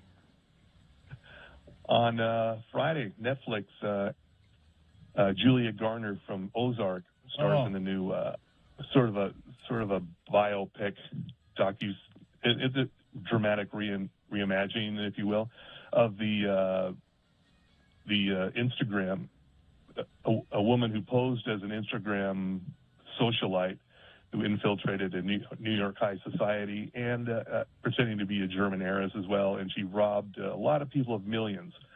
So she plays that character, Anna Delvey, and Anna Klumsky plays the role of the journalist tracking her down.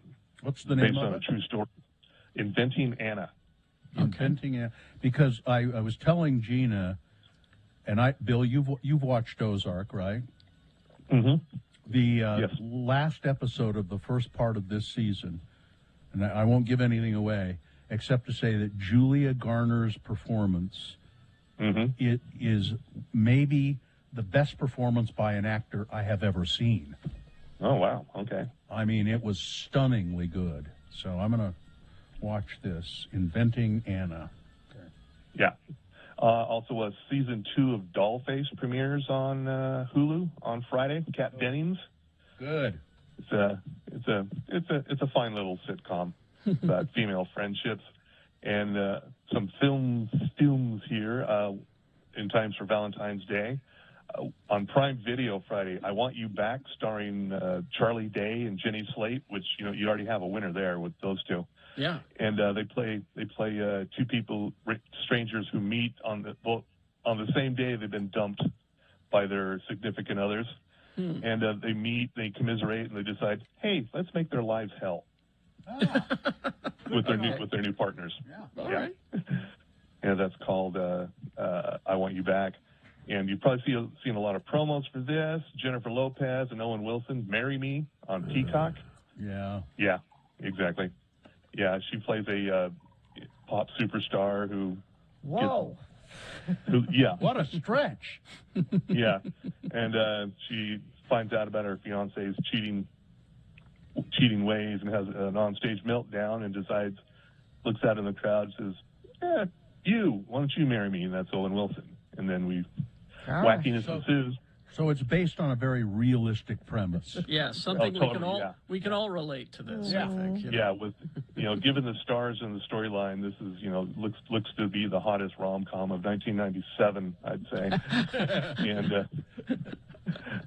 And also on Friday, Joe Bob Briggs is back with another double feature, The Last Drive-In. This is Joe Bob's Heartbreak Trailer Park on Shudder, which what he does is he drops a double feature of a pair of movies he does not announce ahead of time. He wants the live experience when it streams for the first time on Friday nights. And he also has guests in, and they weigh in on the movie. And this is a pair of probably romance or Valentine's Day related horror movies. Okay. I'd say Marry Me should probably qualify. Okay, yeah. And Sunday, of course, is Super Bowl 56. Yeah. I want my Maple Leafs are going to do it this year. And the halftime show is Dr. Dre, Snoop Dogg, Eminem, Mary J. Blige, and Kendrick Lamar. Mm-hmm. So it's not another creaky classic rock band for once. And also that's on NBC and Peacock, and also on Peacock on Sunday is the new series, a reimagining, if you will, of The Fresh Prince of Bel-Air, a dramatic take on The Fresh Prince of Bel-Air, just called Bel-Air. Mm-hmm. Okay. It's executive produced by Will Smith, and it's what that says. It's a new 1 hour dramatic take on the Fresh Prince saga. Mm. From the Fresh Prince multiverse, I guess. Does he have magical powers or anything? Can he fly or something? No, it's there's going to be drugs, I bet, and sadness and violence and nothing you would expect from the Fresh Prince of Bel-Air. On the I'm upside, guessing. no Carlton. That's true. Yeah, well, that's true. Yeah, and that's it for the new stuff this week. I can just say that I won't be watching. No, me either. Unless Bill assigns it to Unless you Bill next assigns week, it Carrie, to when me. you get your Carrie. assignment. Uh-oh. I better be I careful. wouldn't telegraph it like that. Oh. That's true. No one will see you coming, Bill Frost. Yeah, I got blindsided with adults adopting adults. That came out of nowhere. All right. Yeah. Thank you. Adults Bill adopting Frost. adults. I can't wait. All right. Thank you, Bill Frost. Traffic, Gina, please. Crash eastbound SR 201 5600 West in West Valley. It's affecting the left lane there.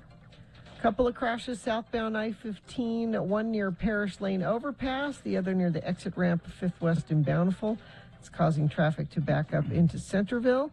And a stalled vehicle eastbound SR 210. This is Little Cottonwood Canyon, about 3 miles into the canyon. The right lane's blocked, forcing traffic to alternate in the westbound lanes. Expect delays both directions, but let's be honest, it's not like you're running up there to catch the freshies because there's no snow.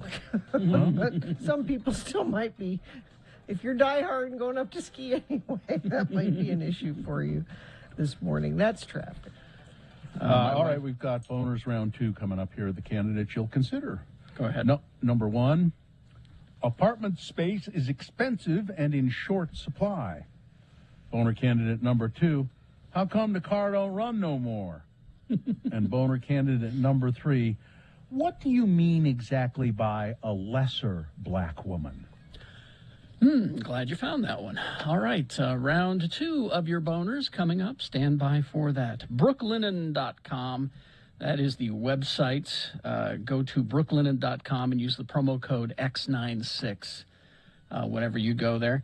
And you'll get $20 off with a minimum purchase of $100. Now, Valentine's Day is fast approaching. And I would suggest Brooklinen for Valentine's Day. Now, I know what you're thinking. You know, I usually do the roses. I usually do the chocolates. I usually do... No. Think about this. Go to brooklinen.com and get some of the coziest gifts for your special someone or yourself, you know. Brooklinen specializes in all the comforts you need for a little extra TLC this Valentine's Day. Get that person in your life one of their bathrobes. Oh, they'll thank you for it, all right. One of those Brooklinen bathrobes, that's what I'm recommending. They've got all kinds of things, not just the sheets and the things for your bedroom, but for all over your house. I mean, trust me, you're going to find something for your Valentine. Just go to Brooklinen, that's BROOKLINEN.com. Enter the promo code X96 for $20 off with a minimum purchase of $100. Refresh your rest with the essentials of comfort from Brooklinen. That's Brooklinen.com and the promo code X96. I don't know how it happened, but somewhere along the line, a rumor started that I hate kids. Well, it began to reflect poorly upon this morning show. Not just me, but on this morning show and on this radio station. Yep. So in order to combat this horrible, horrible rumor that I really, really hate kids, I've decided that it's time for a public service message every Friday at this time called Just for Kids. And I do this because I'm a role model. Hi, kids. It's me, your role model, Kerry Jackson. You know, the guy you want to grow up to be. Sorry we have to do this, but I got to talk to you about a new high that's going around. Now, on the street, they're calling it chugging the udder. Huh? Tipping the teat, lapping the lactate, pastures new. chasing old Bessie or riding the White River. Yes, kids, I'm talking about this new high. Yeah. And I'm here to tell you, you should never, never try to drink an entire plastic jug of milk in the space of an hour. Never do that. Don't do that. Now, I'm talking the vitamin D milk, not the 2% or the low fat. All The right. strong stuff. And it's got to be the real thing. It can't be that lactate. Don't ever drink an entire plastic jug of milk in the space of an hour, okay? Now, some say that it creates a kind of euphoria, kind of like the time I drank too much Jägermeister. I mean, woo. I was messed up. Now, others say that the human body cannot possibly digest that much lactose in an hour, and it will just make you vomit. Be careful of those people, kids. Those people are called scientists. And as our president has made very clear, scientists cannot be trusted.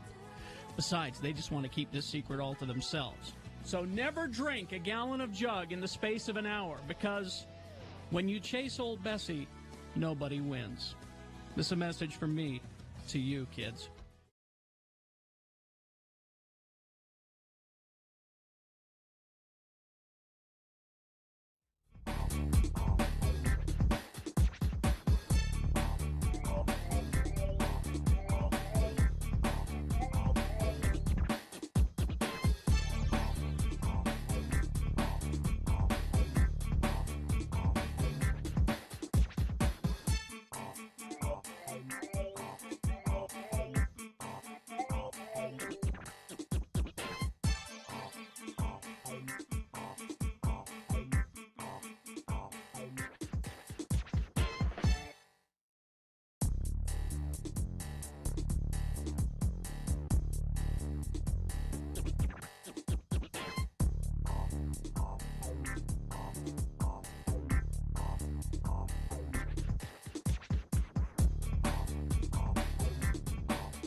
Okay, it's 8:23. Let's get going now with round two of your boners, presenting 3 news stories. These will be examples of bad, stupid, or funny human behavior, and you will decide with your vote of these 3 candidates which one is the worst, which one deserves to go forward to boner fight and possibly become boner of the day. Possibly because, well, if it wins here, it's just the winner of round 2. It'll have to defeat the winner of round 1's voting, which we did an hour ago. Good, strong candidate. So pick strategically here in round 2, so we have a good boner fight coming up at 9:20 between these 2 champions. So here we go with round 2. Pick one of these 3. 2 candidates now, a third after we tell you some stuff. Once you've heard all 3, then you'll vote. One of you lucky random boner voters will receive. Well, it's a giant Radio from Hell tote bag. Very big. Very big tote. You could put all of the words you can't stand in that tote bag and carry them around. Here's boner candidate number 1. Apartment space is expensive and in short supply. This story took place in Canada. Bethany Coker had a video of it, as a matter of fact, which she shared on TikTok. She went to her car and she saw mud in the front passenger seat. And my car was home all night while we were out partying until 2 a.m. And I started the car up this morning, not paying too much attention. And I came back to get in my car after I'd started it up, warmed it up, and I noticed there was mud. And then she goes, "Ooh, mud," and she's trying to clean it up. And then she says, "I don't know what's going on here." And then, as it turns out, she started looking around and she found a naked man in the trunk of her car. A naked man in the trunk of her car who had reportedly been there for 3 days, and she didn't know it. He was 3 days? Was he alive? Yes. Well, he came out every once in a while. That's how the mud got in the front seat, you see. She says the only was logical... it mud? No, I'm thinking that wasn't mud. The only logical explanation is that a muddy a-hole slept in my effing car last night, she said. The guy has been in my trunk since Saturday, fully naked. What? She said, now I know where the mud came from. Coker said he was hiding in the trunk of her car when she filmed the first video of herself cleaning the mud, and then she filmed another video when she opened the trunk. She asked the man why he was in the trunk, to which he responded, "It's a rite of passage." Okay. A rite of passage. And he also claimed to be the son of the Pope. And then, all right. and of course, apartment space is very expensive and in short supply. That's boner true. Candidate number 1. There's boner candidate number 2. How come the car don't run no more? Police in West Jordan are searching for 2 men who stole a vehicle from a group of juveniles in West Jordan on Friday. 4 juveniles were parked at the Walgreens at around 6:30 p.m., according to West Jordan police. 2 of the juveniles entered the store while 2 remained in the car. Now, before the 2 in the car could return, police said 2 strangers approached the car, broke its windows, and pulled the 2 kids out of the car. The 2 juveniles had bruises from the incident, but no other injuries. The 2 men jumped in the car and drove away. But before they could get too far, the car stopped because it was out of range of the car's electronic key fob. There you go. Police said the 2 men fled the car after it stopped. Responding officers deployed canines to find the men, but they have not been found, at least as of Saturday night. Boner candidate number 2. How come the car don't run no more? Now, also in that story, tell me what you think about this sentence. This is a story I got from KSL. Before the 2 in the store could return, I read that part, police said the 2 strangers, possibly 2 Hispanic men, approached the car, broke its windows, and pulled the 2 juveniles out of the car. Am I wrong to think that addition of possibly 2 Hispanic men is... Yeah, and possibly is doing a lot of heavy lifting there, yeah. Kind of, just doesn't seem quite right. Yeah, why was that included? Yeah, I would not have included that in the story. Anyway, coming up in a moment, boner candidate number 3. What do you mean exactly by a lesser black woman? Boner candidate number 3 coming up here in just a bit. Do we have anything sponsorable? Yeah, I feel bad for Elton John. He's going to miss his... He hosts an Oscar party every year and has done for 30 years. Elton John's famous Oscar party. Well, he's going to miss it this year. Well, that's sad news brought to you by follow a baby whale on a magical journey to discover the incredible world of ocean currents. Meet curious creatures along the way. See how the ocean nurtures all life on Earth, opening February 18th at Clark Planetarium. Elton is missing the party, his Oscar party, which he throws after the awards ceremony. Because How about we just not have rather than him miss the party, why don't we just not do the party this There's year? that? Why Yeah. don't we do that? Well, Elton It's just John never misses a party unless he never cancels a party, certainly. The Oscar ceremony moved, apparently, the time or the date. They moved it. And everything was set in stone. Elton's annual Oscar party, he does it to raise money for the AIDS Foundation. Oh, that's okay. It has raised millions of bucks. He always plans his touring schedule so that he can attend the party. That's what's happening. So I guess they changed the date of the Oscars. He'd already set his party at a certain time, and now, as it turns out, he will be on tour when the party is supposed to occur. But they're going to have it anyway. Javier Bardem. Hang on. What was the anniversary of this?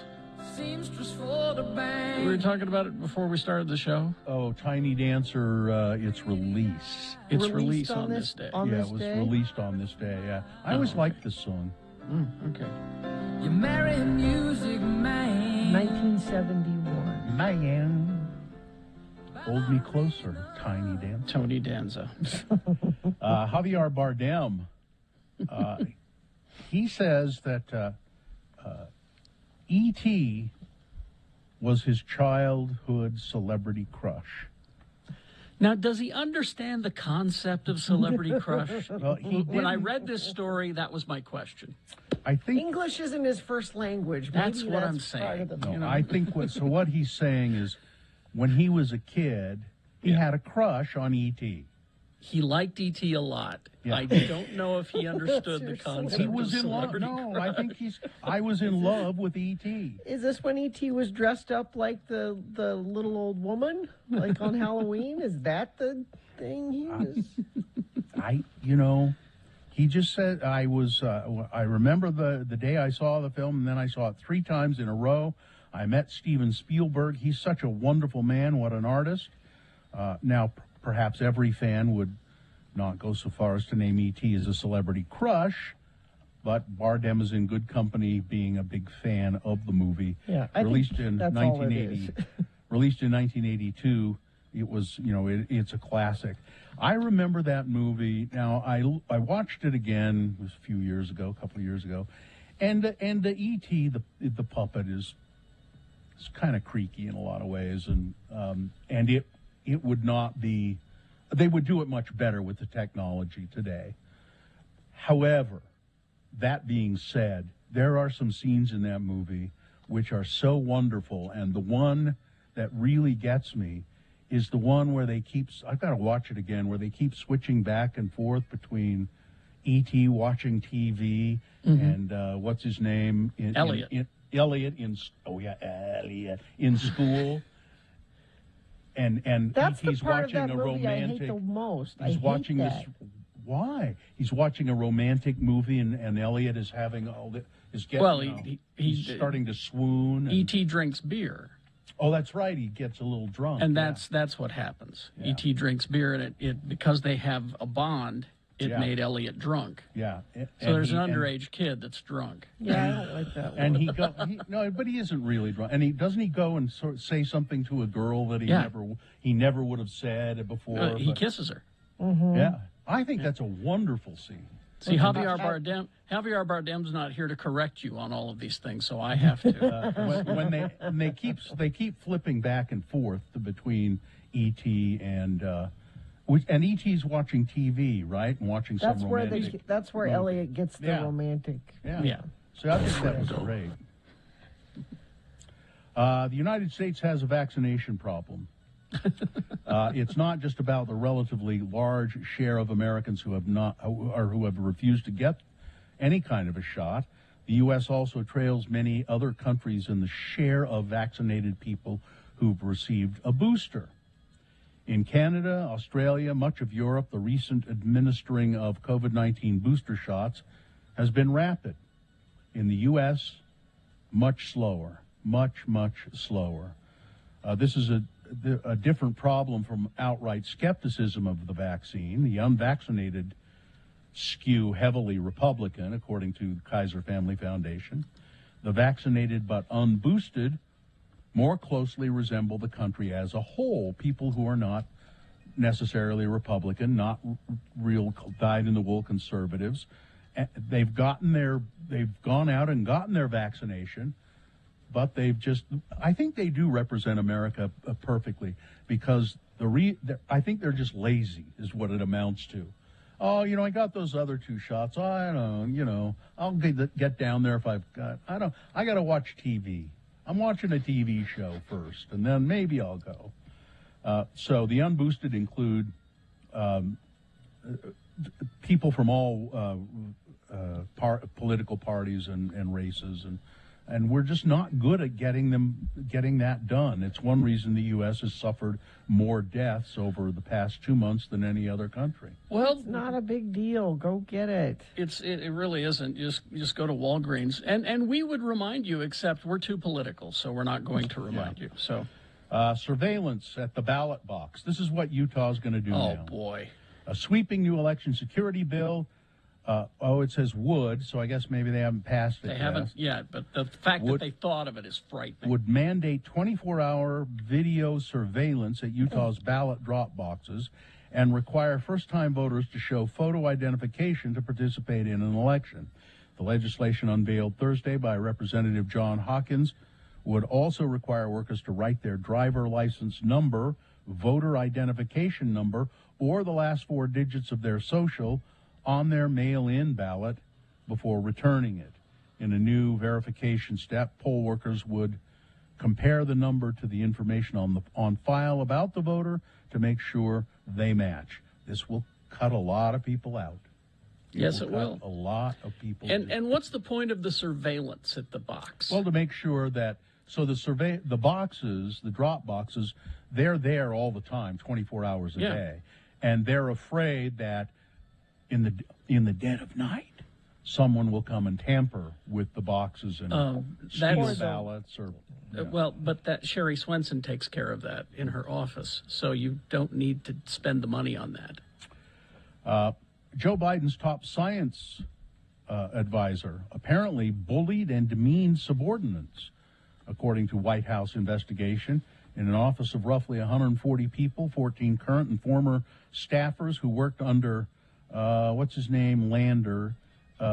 They say he's a bully. He's a toxic work environment.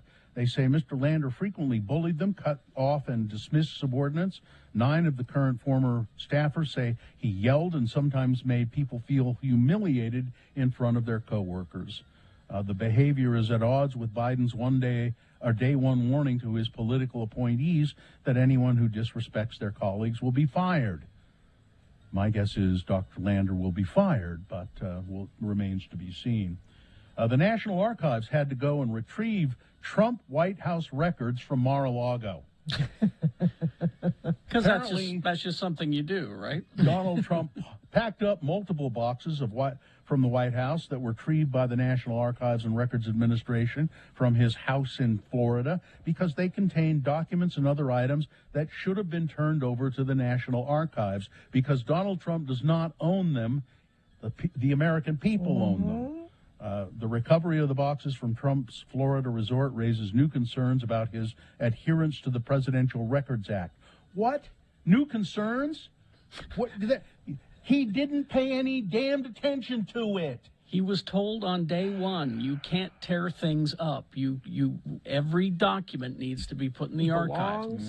Day one, he was told that. And Gina, there's a guy in Australia who found a giant spider in his car. And you know how big spiders can get in Australia? Yes. And he decided to keep it in his car as a pet for the entire year. And the spider got bigger and bigger and bigger. He named it Steve. Steve is allowed to live freely inside of the car. Steve doubled in size, but he finally said Steve got too big. The spider fell in his lap while he was driving. He almost crashed, so he said, I had to get rid of Steve. See, I would worry about that constantly. Haven't you ever seen a spider in your car and then you go to get like a tissue to get it out and you turn around and it's gone? You're like, great, it's just in here somewhere. It's because it knew what you were doing, Gina. You've got to be sneaky. And it's going to come down in front of my face right when I'm driving. Sports, weather, traffic. I know we're out of time, so I will just tell you quickly. Jazz, who are finally winning again. Yay! They play a home game tonight against the New York Knicks. That's at 7 o'clock tonight. We'll just leave it at that. I was going to give you some Olympic updates, but because it's in China, it might be a spoiler. Yeah. Oh, okay.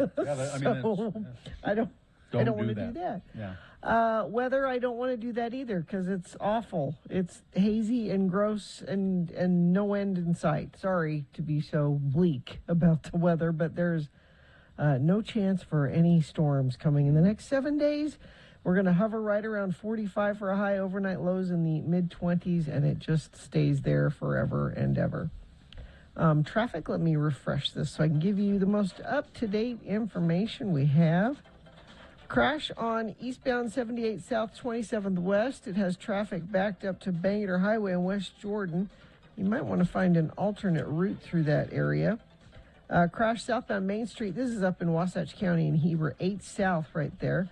Right lane is closed, and I'll check our message stream. No, looks like we're doing well. If you see something, though, you can text us, certainly 33986.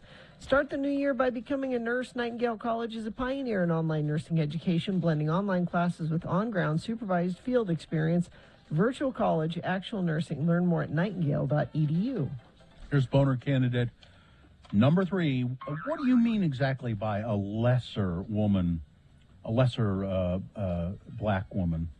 Georgetown University's law school placed a newly hired administrator on leave last week after he said on Twitter that President Biden would nominate not the objectively best pick, but, quote, a lesser black woman to be the next Supreme Court justice. The decision came one day before the scholar, Ilya Shapiro, a prominent libertarian, well, there's your problem, had been scheduled to assume his role as a senior lecturer and executive director of the Georgetown Center for the Constitution, which is part of the law school, maybe the most prestigious law school in the entire country. Mr. Shapiro, a constitutional law expert at a libertarian think tank, drew a sharp rebuke from students, faculty members, and alumni with his comments about the search process for the next justice.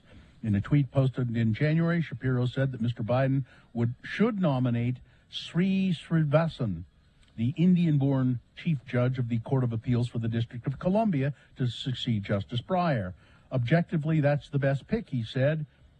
Even his identity politics benefit for being the first Asian American, but alas, it doesn't fit into the intersectional hierarchy, so we'll get a lesser black woman.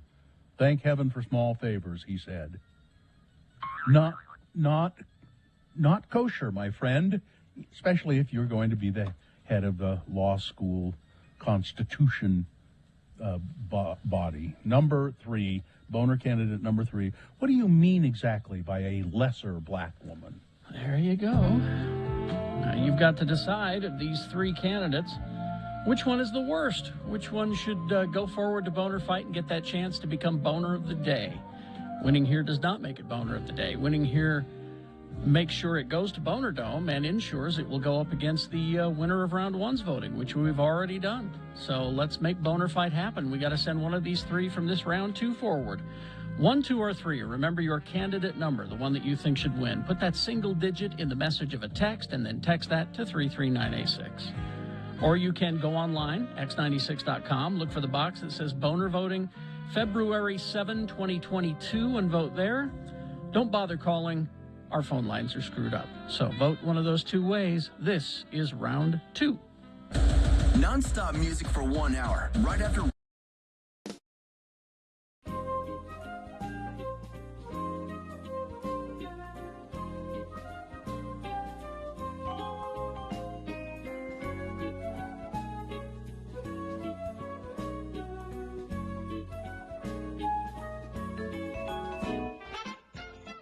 It's time for Beat Gina, the game show that always assures there's a peaceful transfer of power.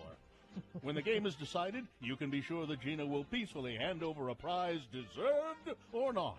So join in the fun, and don't worry about losing your precious game show democracy when you listen to Beat Gina. And now, here he is, the defender of game show democracy, the host who fights for the truth, the justice, and the game show way. He won't let the show fall into chaos. No, he's the one, the only, Kerry Smilin' Jack Jackson. Oh, thank you, Johnny. Thank you so much. Good to have you back. It's good to be here. Ah, well, It's let's good to see. be anywhere. Good to be above ground, as Yes. my uncle used to say. All right, we do have a contestant on the phone. We tossed a coin off air to determine that Scott will be our contestant. And Scott, are you there? I am here. Thank you. All right, Hi, Scott. Scott has promised to go to Moochie's as much as possible. Excellent. Have Philly Good cheese. choice. It's not much of a sacrifice. we all do our part in this desperate time. Get the Philly cheesesteak. yeah. Get the Philly cheesesteak egg rolls there.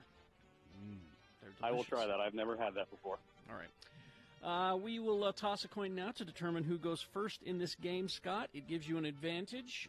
Call it heads or tails. Heads. Heads. Coin toss app says it is heads, as you can see. All right. I think that means you go first. That means you have an advantage in the game. This first question is yours alone to answer correctly. If you do, you get a point. If you get it incorrect, Gina then gets a chance to answer it and steal your point away. We'll then go back and forth until somebody has 3 points. So, Scott, Shaun of the Dead trivia. First question. What pub does everybody take refuge in?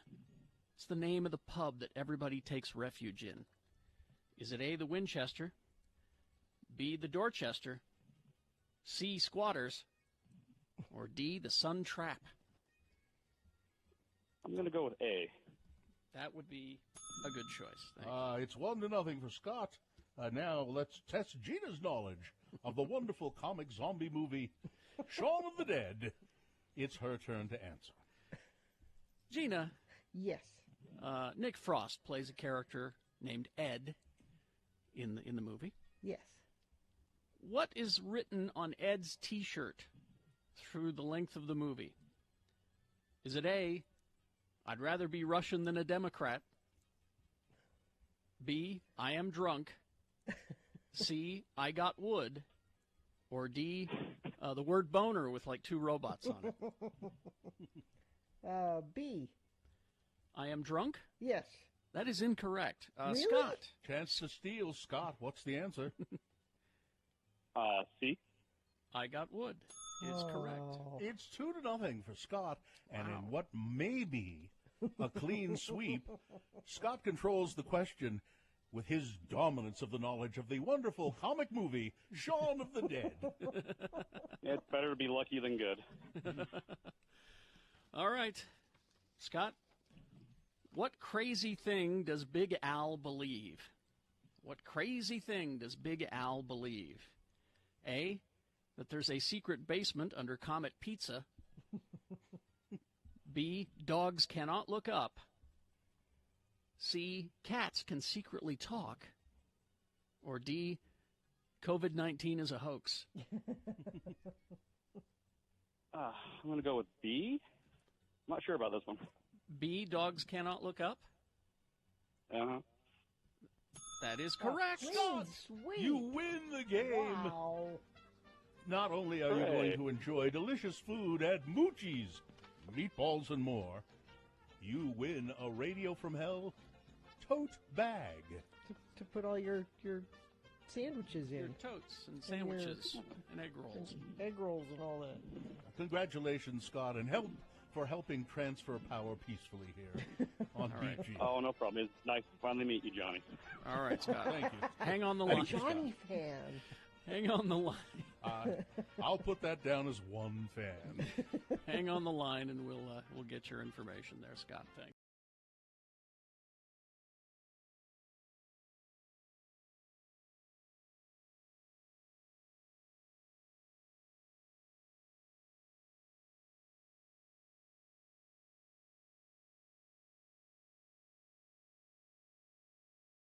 All right. It's time to award round 2 of your boners. And round 2 of the boner voting is brought to you in part by Eggs on Toast. And the key to good sex is good communication. Reveal your best pleasure at Black Velvet Boutique, Utah's locally owned by women sexual wellness resource, open 7 days a week, 595 South State in Clearfield. Number 1 was apartment space is expensive and in short supply.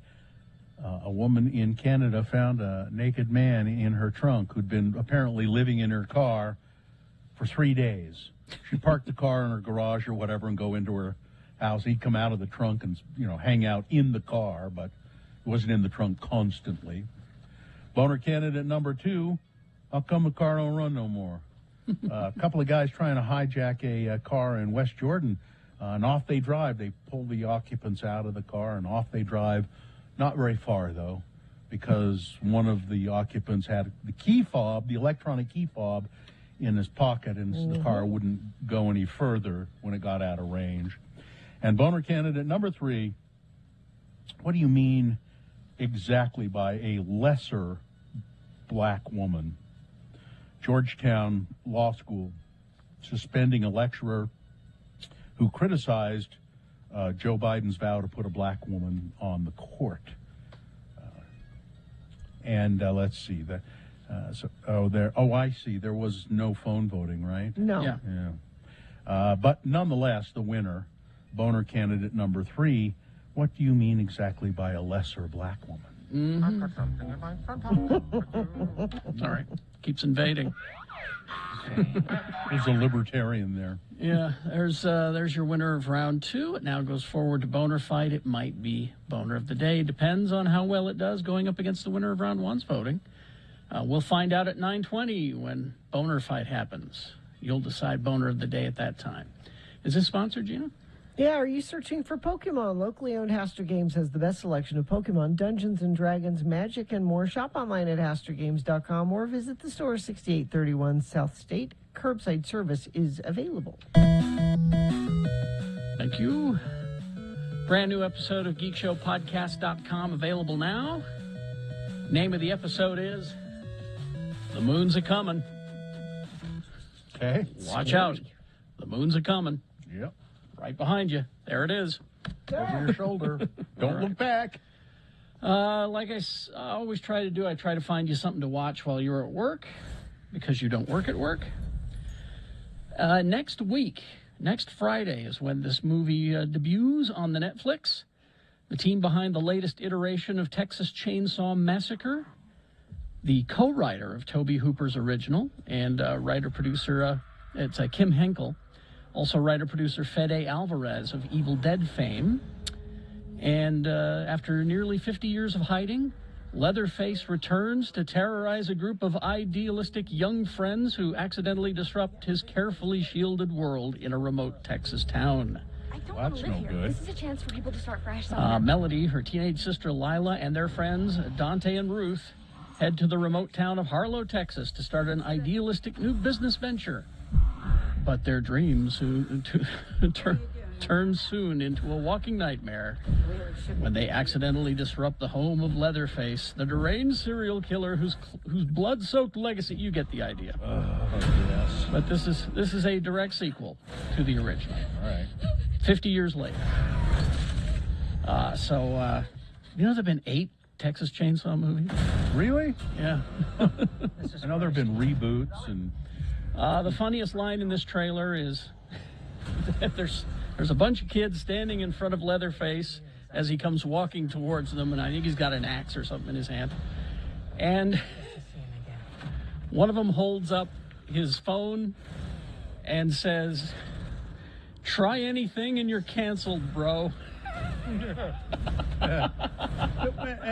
Check me on this, Kerry. Am I right that Texas Chainsaw Massacre was kind of the original? I mean, it started things like Jason and Freddy and all. You know, I'd have to go back and look which one was first. I think it was the first. Try anything and you're canceled, bro. I've got all these followers, and oh yeah, and then he gets a chainsaw right to his chest. So there you go.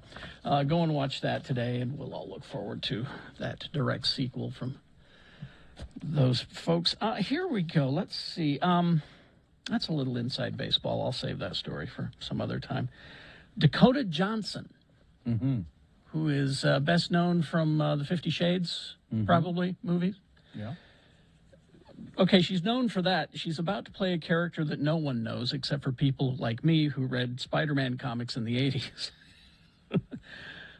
Is she a good choice then? No. Let me describe the character to you, and then you just keep saying to yourself, Dakota Johnson?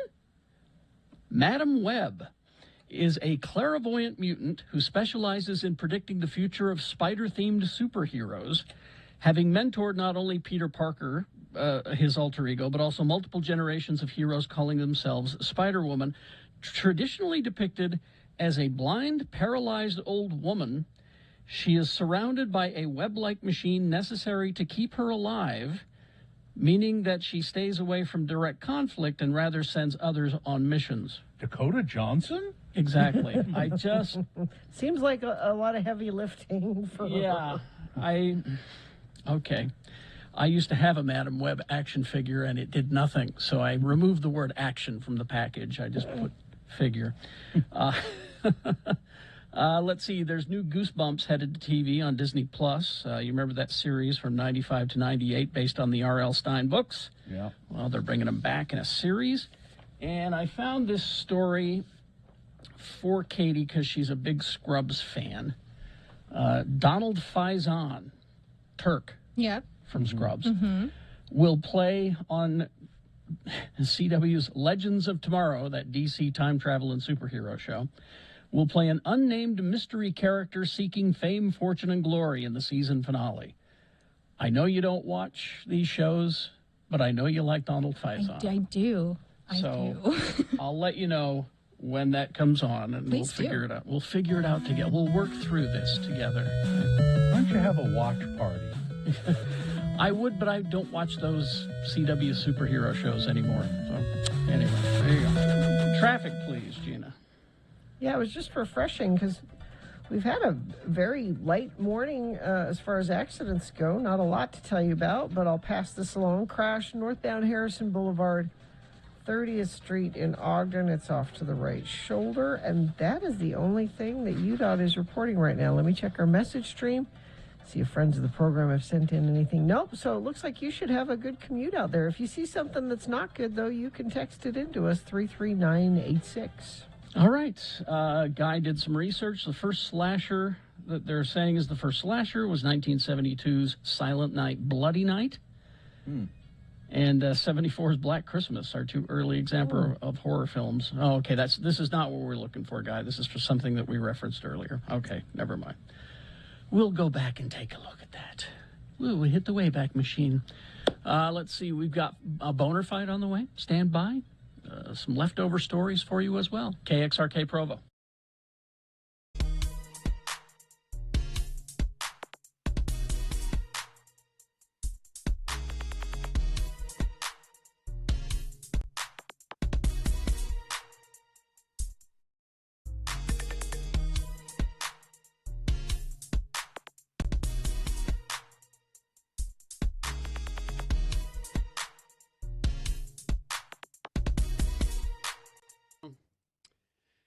We talked briefly about this yesterday, but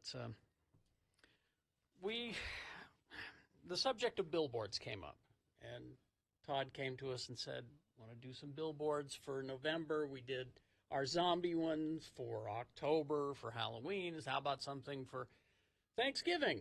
Yeah. And we thought, well, let's give away some turkeys. Can we give away turkeys? We have to ask. Can we give away turkeys? Let's give away some turkeys. Seems like the thing to do for the season. And Todd said, sure, we can do that. That's easy. So can we promote that on a billboard that we're giving away turkeys? And so I didn't speak to the graphics guy, but we have an in-house graphics guy. We have a couple of them, actually. And said, somebody conveyed to him, look, they're giving away turkeys or free turkeys. Well, he claims that he was not communicated with Well, that's what he claims. So now the billboard. If you go to x96.com/live, you can see it's kind of stretched out. It's a squished version, yeah. I mean, for some reason, he chose to put our heads on cooked turkey bodies. I don't, and then it just says turkeys. And it says turkeys. Now, and then I think it says Radio from Hell Mornings X96. Turkeys, exclamation Turkeys. point. Yeah, I think this is Tracy giving us the big middle finger. That's what I'm thinking. I don't think people are going to see this and go, I think Radio from Hell's giving away free turkey. I think what it's doing, it's calling us turkeys. That's obviously what it's doing. That's what I think is happening here. I, for one, am offended. And well, you should be. And plus, your drumstick is burnt. Yeah. Look at it. Look at that. You're over. No one will eat that. I have kind of a nice tan. Yeah, but I'm a little overcooked. I look like I've been in the tanning booth. But I think, okay, so, look, I'm willing. Look, my gut says he did it on purpose because for some reason he doesn't like us. He did. But I'm willing to give him a second chance to fix it. Unfortunately, he's about a week and a half behind on his art. So how long does it take to? He's got other assignments. He's got the soccer team. How are people going to know we're giving away free turkeys? Well, we'll give one away, tomorrow, Katie? We'll probably give one away tomorrow? Yeah, we'll give away a turkey. It better be a Norbest. We are trying to focus on Thanksgiving because we feel like it gets neglected every year and just rushed right through the season to Christmas. Yep. I found this Thanksgiving traditions that have been mostly forgotten, so we need to bring... Traditions that have been mostly forgotten. Okay. Thanksgiving greeting cards. I know Cabin Fever has a bunch of those. So Christmas cards, everybody knows that, Valentine's cards. But back in the 1800s, people used to give each other Thanksgiving greetings. And this is what Dave says at Cabin Fever. This is the perfect time of year to send somebody a note saying why you're thankful for them. Yeah. My family still does that one. They do? Yeah. Oh, nice. Well, so I could send somebody a note saying, I will be very thankful if you would invite me over for Thanksgiving dinner. I guess you could do that. I mean, you can. I mean, please invite me for Thanksgiving dinner. I would be very thankful. Playing football before dinner, like the Kennedys do. Oh, touch football, yeah. Yeah, touch football in the yard. Yeah. Okay. Yeah, you got to do that for Thanksgiving. Place cards on your Names, dining room table. where you have your name on it. And there'd be little turkeys or something like that. That was only at weddings. No, you do Thanksgiving. No, Thanksgiving. Well, it's because you never have anybody over. And exactly. And especially these days, those are important because maybe you don't want Grandpa Trumpy to be sitting next to. Try to avoid. Maybe that's for really big families. Well, I have a super small family. We do that, and now there are 3 of us at home, but we do that every night anyway. Oh, that's a good idea. Because I don't ever remember where I'm supposed to sit. Oh boy. Using your grandma's old recipes. Oh, yes. That's Actually, I use Gordon Ramsay's My recipe grandma now, was a terrible cook. Oh, so you don't want that? No. Oh. And at dinner. I use her recipe for putting that cheese in the celery. That's what I use her recipe. At dinner, actually going around the table and saying what you're thankful for. We do that, and my mom cries every single time. Why would you do that on Thanksgiving? Because that's what it's all about. Oh, it's right there in the name, isn't Thanks. it? Thanksgiving. Breaking the wishbone. I remember that. Oh yeah, no, I fight over that every year. Every year it was my grandfather who broke wind. So the wishbone from the turkey, you're supposed to break it, and whoever gets the bigger piece, they're supposed to have. Make a wish. You kind of have to save it because it doesn't. Well, it does have to dry out. It has to dry out. So. Yeah, otherwise it's never going to break for you. Yeah. Using the good china and the good so what are some of the things your family does, Katie? We do it buffet style. I don't know about other people, but we do solid buffet style. So we set everything out, and then we just go through the kitchen, then go to sit in the dining room. That makes a lot more sense than trying to pass it around, doesn't it? I think the only thing we really pass are the rolls, and that's because everybody eats multiple rolls. We have butt rolls every single year. What? Yeah. So. Okay, great. So we make our own rolls, but you know how frozen rolls come in just like little balls of dough? Yeah. So we put 2 of them in a pie, like a muffin tin. Muffin tin, yeah. So we put 2 in one tin, and when they expand and they cook, they become butt rolls, and you can pull them in half perfectly. This is what you call them on Thanksgiving. Yeah, we call them is butt rolls. I'm gonna butter my butt roll. We used to use a traditional family recipe for the turkey, and then Gordon Ramsay's recipe came out, and it has the best gravy I've ever had in my entire life. So we use that from now on. It's donkey gravy. It's amazing gravy that you put like lemons, onions, and things inside of the turkey and let it cook. And then you pull all those out. You cut off the wings and stuff, and you let it boil in cider beer, something, and broth. And then you mash all of it. You got to get just the right amount of something, though. Yeah, I know. You mash all of that up, and you reduce it down, and it makes the most flavorful gravy I've ever had in my life. I can bring some into you guys after Thanksgiving if you want to try it. Yeah, bring me a cup of gravy. Anytime. I'd love a cup of gravy. I know you would, Bill. Now, here's a text. Back in the 1800s, we used chamber pots. Are we going to bring them back? Well, that's a weird Thanksgiving tradition you got there, dude. What did they use chamber pots That's weird. for? I'm sorry. I don't know. I don't want to know. I don't either. What's the one thing that you have at Thanksgiving dinner that you never eat? That you go, why are we having this? We have this because it's tradition and you don't eat nobody it. touches it? Well, no, but just you personally. Cranberries? Oh. You don't like cranberries? I mean, I like them. You asked something that we don't eat during the year, but we have. No, that's not what I meant. I mean, at Thanksgiving dinner. That's you put it out. You put it out and nobody will. And nobody eats. Or you won't eat it. That would be me, cranberry sauce. I don't like it. I can't think of it. Pumpkin pie. You I pretty don't much care don't for care. the pumpkin I don't pie. waste my time with pumpkin pie. It has to be the homemade pumpkin pie from my family with actual, like, real pumpkin. Well, I insist on having Brussels sprouts, but I know that some people don't eat them. We have them all year. Yeah, you don't have to wait. Well, no, but you gotta have them on Thanksgiving. You gotta. Gotta. Okay.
Because on this day? In 1994, Blind Melon lead singer Shannon Hoon was forced to leave the American Music Awards ceremony because he was being disruptive, charged with battery, assault, resisting arrest, and destroying a police station phone. Song makes me sad. Shannon Because Hoon Shannon passed away. He was only 28 when he died. He died essentially by suicide. Really? I don't know if it was purposeful or not. He overdosed. Yeah. That's man, that's too bad. It's a nice song. I like it. Yeah. I meant to mention this earlier. We were talking about Joe Rogan, as everybody seems to be doing. And there are two things about this that are just very vexing and unfortunate to me. First of all, there's what Joe Rogan says. And second of all, because of Joe Rogan, there are now people, liberals, people who are of a liberal persuasion, talking about regulating podcasts and the internet. You know, like we do TV and radio. We need to do that. No, because of people like, well, but that's what I've been hearing various people interviewed on news programs and interview shows. We need to regulate podcasts. You know, we really need to, like radio is regulated. No. It won't happen. We have to have a federal you can- license to yeah. operate this. You have to have a federal license to operate TVs. There's, I mean, and you can- anybody, nobody there's- needs a license to podcast. but Yeah, there's no exactly. way to do that. There is Sure no, there yeah. is. No, the genie's out of the bottle already. It's It's the World Wide Web, Bill. yeah, How you it's gonna- too late. It's I don't think they listen. You don't be so optimistic. They want to figure out ways to regulate it. They will. I'm not being optimistic. I'm being realistic. China Because the does federal, it. That's China. The federal government in America cannot control the entire globe. They could if they wanted to. They could No. shut down. China regulates podcasts, and they don't let any. They put Well, up China doesn't have a firewalls. First Amendment. Well, do we? Yes. Do we? Yes, for the time being, we do. Well, and that's then- why we have Joe Rogan. Well, then I won't. If we have a First Amendment, I'm about to call you something will get us off the air. There's a difference, you see. We have a Because license. our airwaves that we're on, same with broadcast television, are not technically owned by us, Yeah. by you and me. It's regulated by the government. That's absolutely not true. The airwaves are, and the whole point of that are owned by the people. We own the airwaves. The American people own the airwaves, and we are allowing entities to use those airwaves. That's what I said. No, you said we don't own the airwaves. I said you and I meaning don't. X96 Because we doesn't work own it. here. You and I don't own these airwaves. I'm people, That's what though. I said. I own airwaves. Well, you're an employee of X96 before you're a person, I'm afraid. So, Well, unless you rage quit. it's about to happen. No, I'm serious, though. I know you heard those conversations, but that's not going to happen. Well, I don't not. even know where you would begin to do. So that means if you wanted to make a podcast and You publish have to get a it, license. you'd have to get a license to do Yeah. that. And if you Again, you don't, they come and turn it off. And again, it's too late to do that. It's all because you'd have to declare the internet is owned by or yeah, regulated who owns the by. internet? Who you know, owns the internet? so Well, it's I just don't not going to happen. I know you could go. The federal government could certainly go to Spotify and say, No, you can't continue this. no, And they couldn't. China's not a good example because China doesn't prevent those things from existing. They just filter Chinese them out. Yeah, they just don't. filter They them don't out. have any say on what gets published or not. They just say you can't They censor consume it. that. Yeah, but you're talking about something that says that they wouldn't even exist at all. You can't keep things from existing on the internet. That's You could censor them. No, who China does it. They censor things. China like doesn't have a First Amendment. Yeah, okay. It just can't happen. Okay. Somebody points out, I'm not allowed to have a CB in my truck stronger than 5 watts. It's Yeah. against the law. Yeah, because that's I'm not regulated. allowed to broadcast any stronger than that. Yeah, again, that's it. That's the airwaves that we were talking about earlier. CBs are the same as radio transmission. Somebody said, Bill wants a great firewall here. What? No, I don't. That's exactly the opposite of what I've been saying.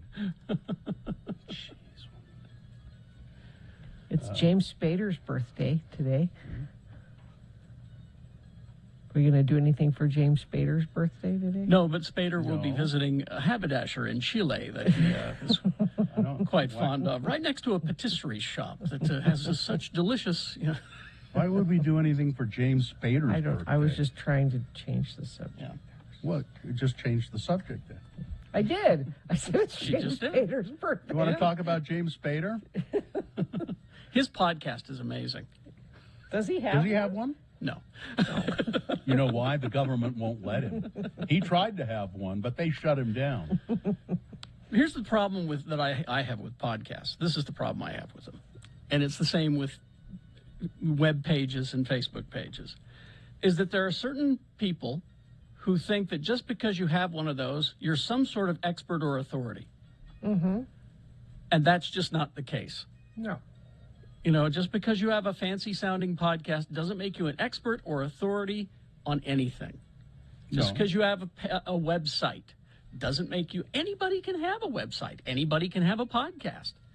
There are too damn many of both. Yeah, there are...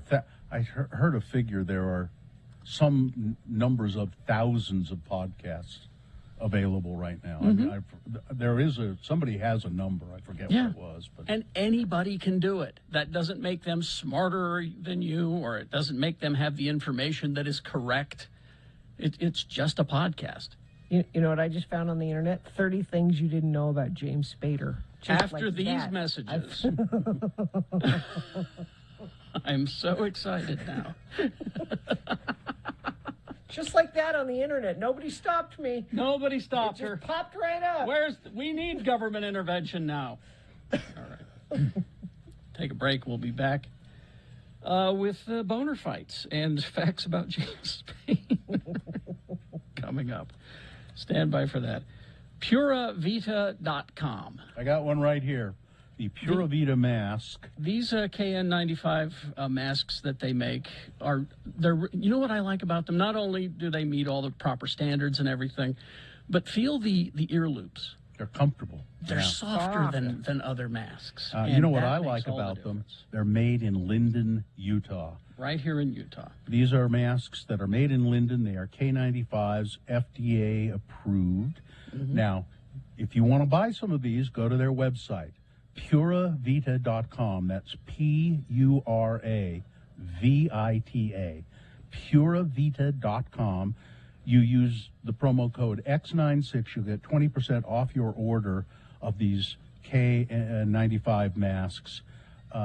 They're just great. They're comfortable. You know what? You can also breathe better through them. That, I picked mine up yesterday and I put that on, and my husband put one on too. That's exactly what he said. These are really easy to breathe in. PuraVita.com. Use the promo code X96. Get 20% off. Did you miss the Radio from Hell show this morning? Claps.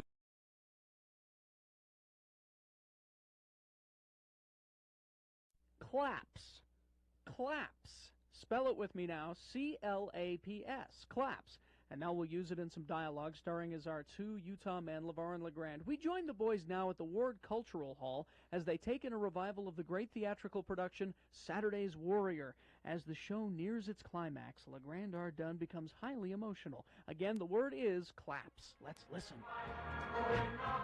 Oh, this is such an uplifting show, LeVar. And this is the most uplifting moment in the whole Saturday's Warrior production. I have to admit, LeGrand, I too am stirred. That girl who plays Julie Flinders has a way about her. She's a nice-looking young woman. I am stirred. Oh, she found her true spiritual mate. And they're going to have a wonderful life together, and they'll have a big brood of kids, too. No abortions for them. Oh, that evil Mac.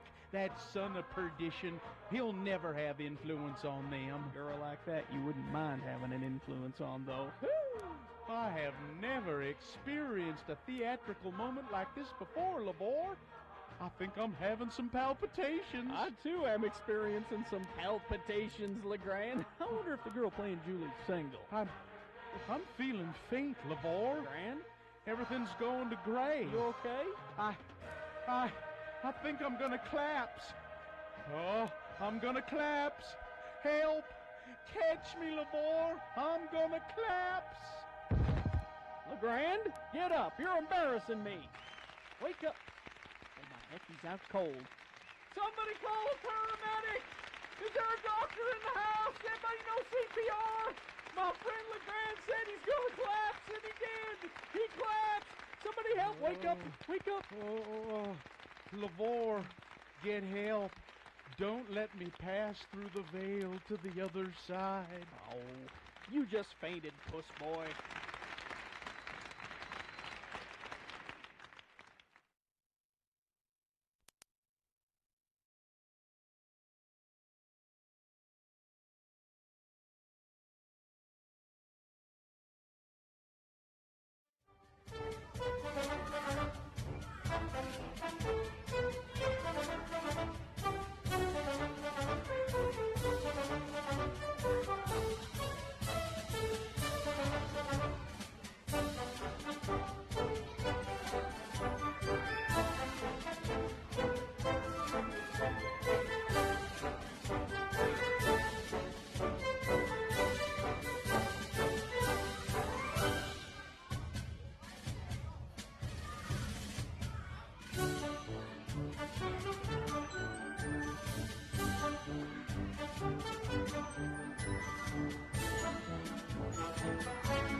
right. So we do have Boner Fight coming up here in about 7 or 8 minutes.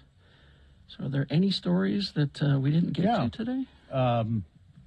The box office movies, people are starting to go back to the movie theaters, and so we got box office results, and Jackass was Jackass Forever, the #1 selling movie in the country. Pretty amazing, I'd say. Well, I guess it's not that amazing because it went up against Moonfall.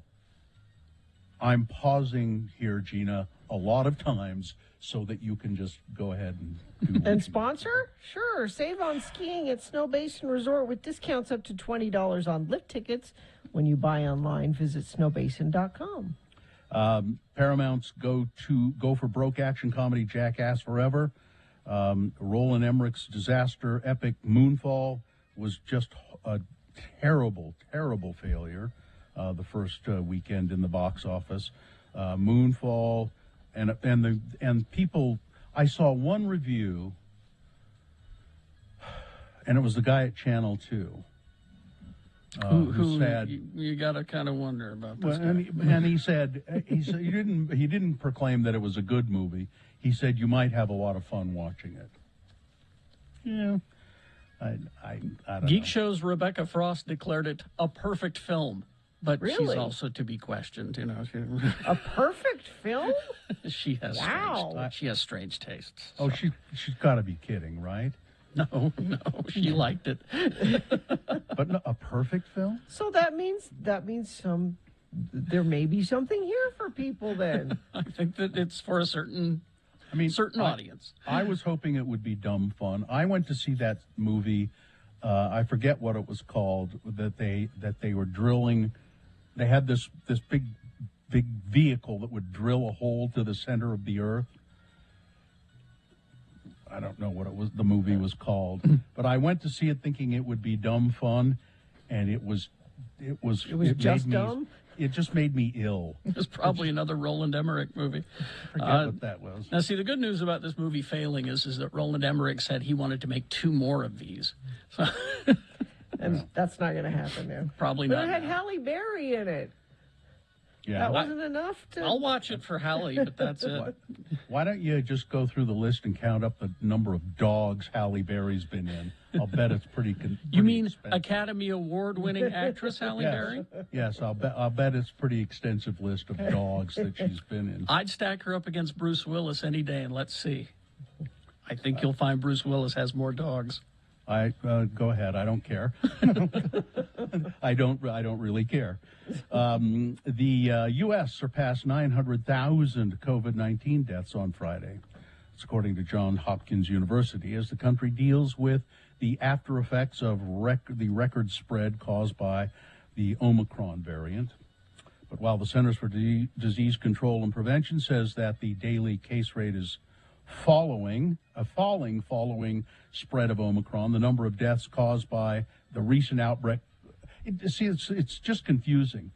The number of deaths climbs, but they say the case rate and number of infections is falling.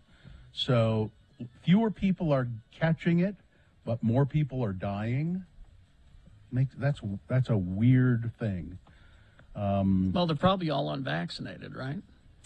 Most, I would say, unvaccinated or unboosted, probably.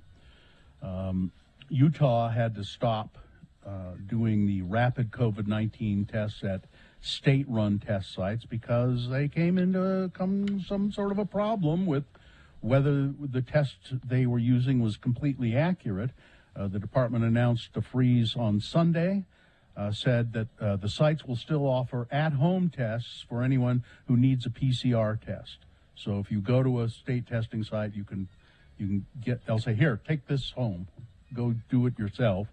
But the PCRs are the ones that are the most accurate anyway, and you can still do those at the state sites. They had this Gen Body rapid antigen test that was apparently. They're not sure whether the results that 18,000 people they gave it to. Now they're not sure whether it was completely accurate. The Republican Party in Utah making its pitch for the 2024 Republican National Convention. They would really like the Republican National Convention to come to Salt Lake City. They'll spend a lot of money in 2024, and so they are bidding for it. It's like people bid for the Olympics. They're bidding for this convention to come to Salt Lake City. And I think Mitt Romney has put the kibosh on that completely. Did he, you think? By saying the Republican Party, for their censure of Cheney and Kinzinger, Mitt Romney has called the Republican Party wrong, and he called them out and said it was shameful what they did. I think that the Republican Party is going to say, Utah, yeah, that's where Mitt's from. But it was here in Utah that Ronna Romney McDaniel, his niece, declared that the January 6th coup attempt, the insurrection, was legitimate political discourse. Well, that's the party line. That's the party line. Well, the party line is the Republicans are apparently going to have their own investigative committee about January 6th, and they will cast all of the blame on the Capitol police officers and their inability to control the crowd.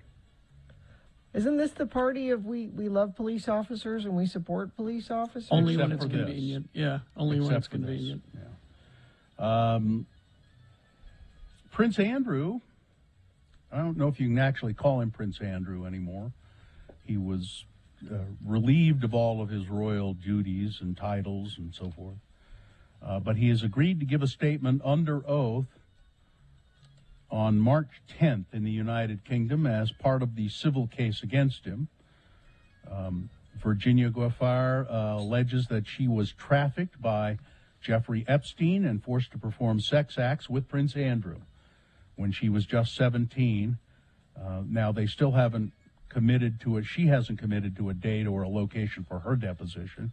Her lawyer last month said in a statement that her legal team was looking forward to confronting Prince Andrew with his denials and attempts to blame her for her own abuse and his deposition and trial. Her lawyer is David Boies, B-O-I-E-S, very famous lawyer, very well known, very well regarded in legal circles. So I don't know who's defending the prince. Prince Andrew has repeatedly denied any. He said he's kind of tried to say he didn't really even know her, even though there are pictures of him with his arm around her waist. I take my picture with lots of people. Pretty lovey-dovey, yeah. And speaking of the royals, the Queen is celebrating her Platinum Jubilee. It's the 70th. I think last time I said it was the 60th. It's the 70th anniversary of her ascension to the throne. She was just a very young woman when her father, who she adored, who was the king, died. And don't smoke, kids. Yeah. And boy, that if you watch The Crown, that's true. If you watch The Crown, they show him. It was what's his name?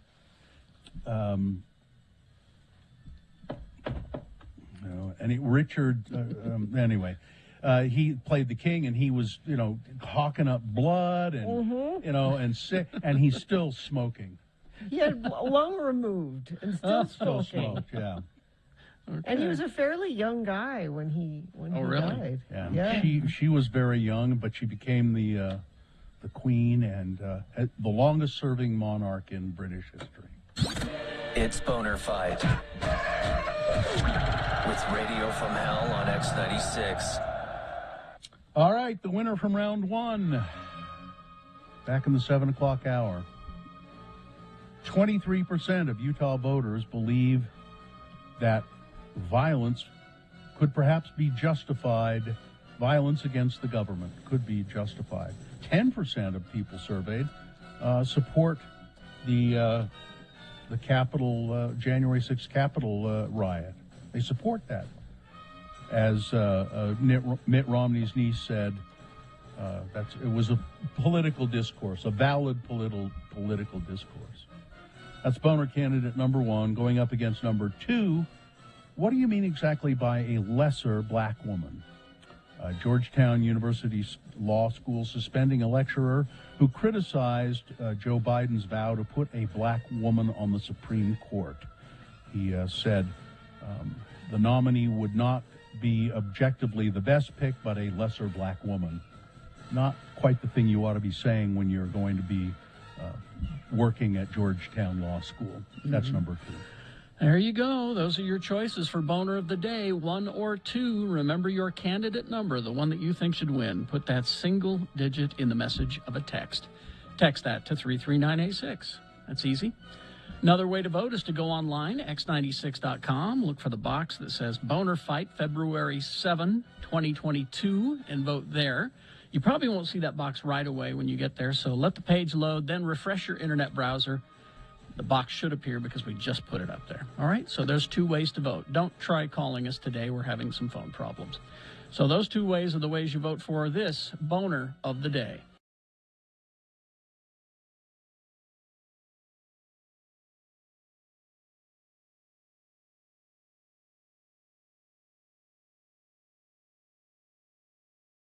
Crater.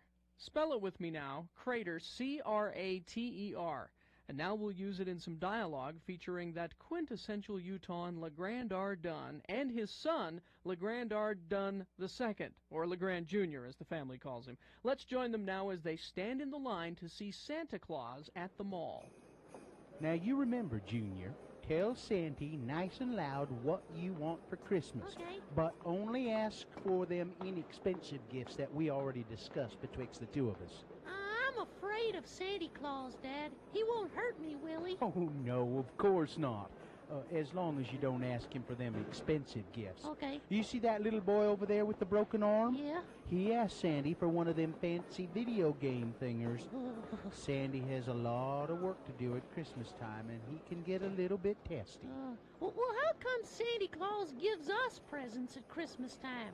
I mean, Christmas is his birthday, not ours. We should give Santa Claus presents. What?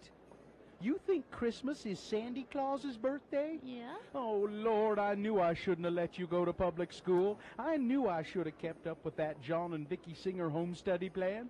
Christmas is not Sandy's birthday. Well, whose birthday is it then? Christmas is the birthday of Jesus Christ our Savior. And Jesus is the Son of God, the creator of the universe, and the creator of everybody and everything that's in it. Everybody? I mean, did God create Batman? Yes. And Barney? Yes. And Coral Malone? And you and me and Mommy and even Santa Claus? He is the creator of all things. So I guess if God and Santa Claus got in a fight, God would win then. That's it. We are getting out of this line, and we're going over to Temple Square right now. You have got some learning to do. Yeah.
All right, 9:36. Let's award Boner of the Day. And that's brought to you in part by a Thanksgiving dinner. And give the gift of experience this Valentine's Day. Buy tickets to Odyssey Dance Theater's Shut Up and Dance, March 2nd through the 12th. Visit odysseydance.com for ticket information. This was a close fight. Mm-hmm. Boner, candidate number one. The Utah voters, 23% of them who think that violence against the government might be necessary, and 10% who said, and I assume it's 10% of that 23%, who said that the January 6th Capitol riot was justified. That was number one. Going up against number two, what do you mean by a lesser black woman? A Georgetown lecturer, now suspended, who criticized Joe Biden's vow to put a black woman on the court. He said, unless you pick this certain candidate that he has in mind, the person you pick will be a lesser black woman.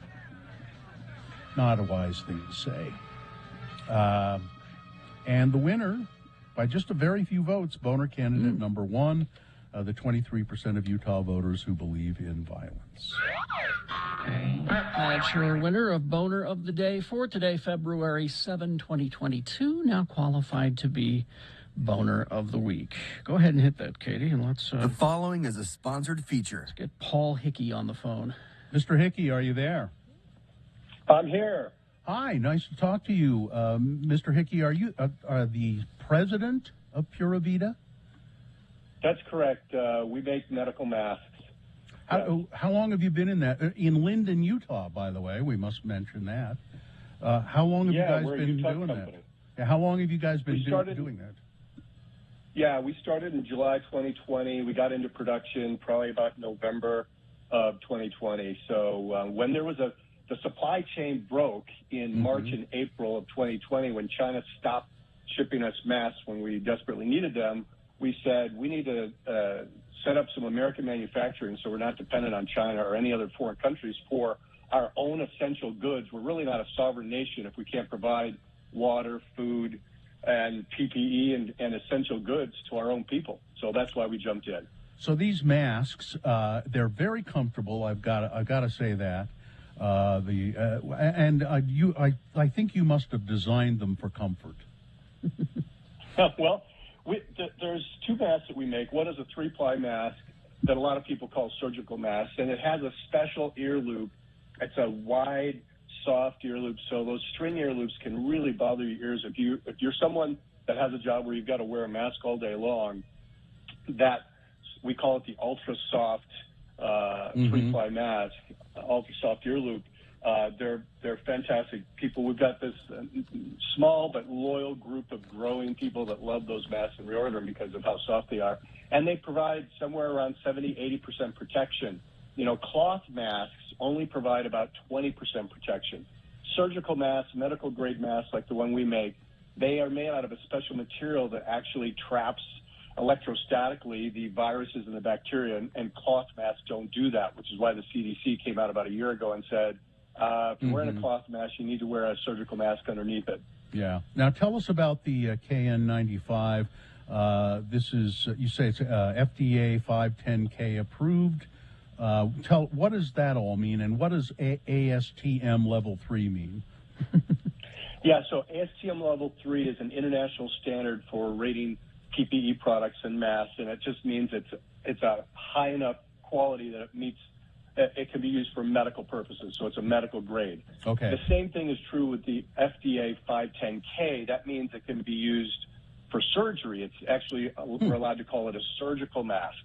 And then it's an American-made KN95, so that makes it really unique. Almost all the KN95s are imported into the United States. The CDC stunningly on their website says that 60% of them are fake. So you're not getting protection, which is really, it's a serious issue. If you're someone, because KN95s provide 95% protection, that's hence the name 95, and if you're wearing one because you really want to be protected and you're getting them from overseas, there's a 60% chance you're not getting the protection that they claim. Yeah. So buying American and having an FDA 510K certified and an ASTM Level 3, all three of those things combined, it really makes it the best, highest quality KN95 mask in the United States. We're talking to Paul Hickey. He's the president of Pura Vida, making these masks, face masks, right here in Utah, in Linden, Utah. Now, one thing about this, I guess it's your top of the line, the KN95, that I really like. I mean, it has the wire nose piece like it should, so you can helps it fit better. Yeah, you can form it to your nose and make. But a lot of the KN95s that I've tried, they have that kind of double elastic where you have to put it over your neck and then draw it up over your, and it's really awkward. This just has two ear loops, and it's very comfortable and really easy to put on.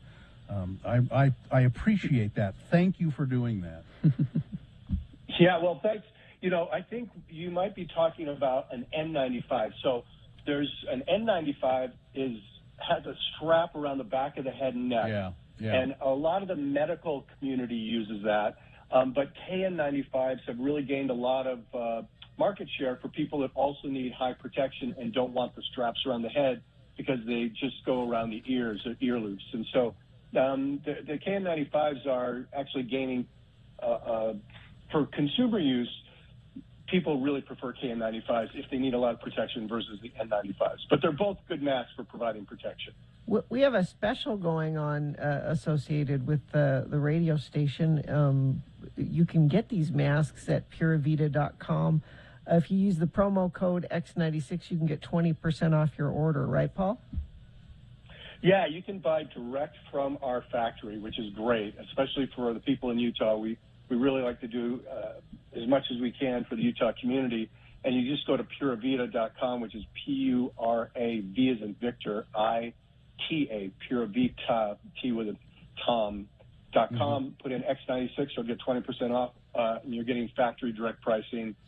So it's a really good deal for do you have all plenty? of our friends in Utah. Do you have plenty of them? Yeah. I don't want you to run out. Yeah, we haven't.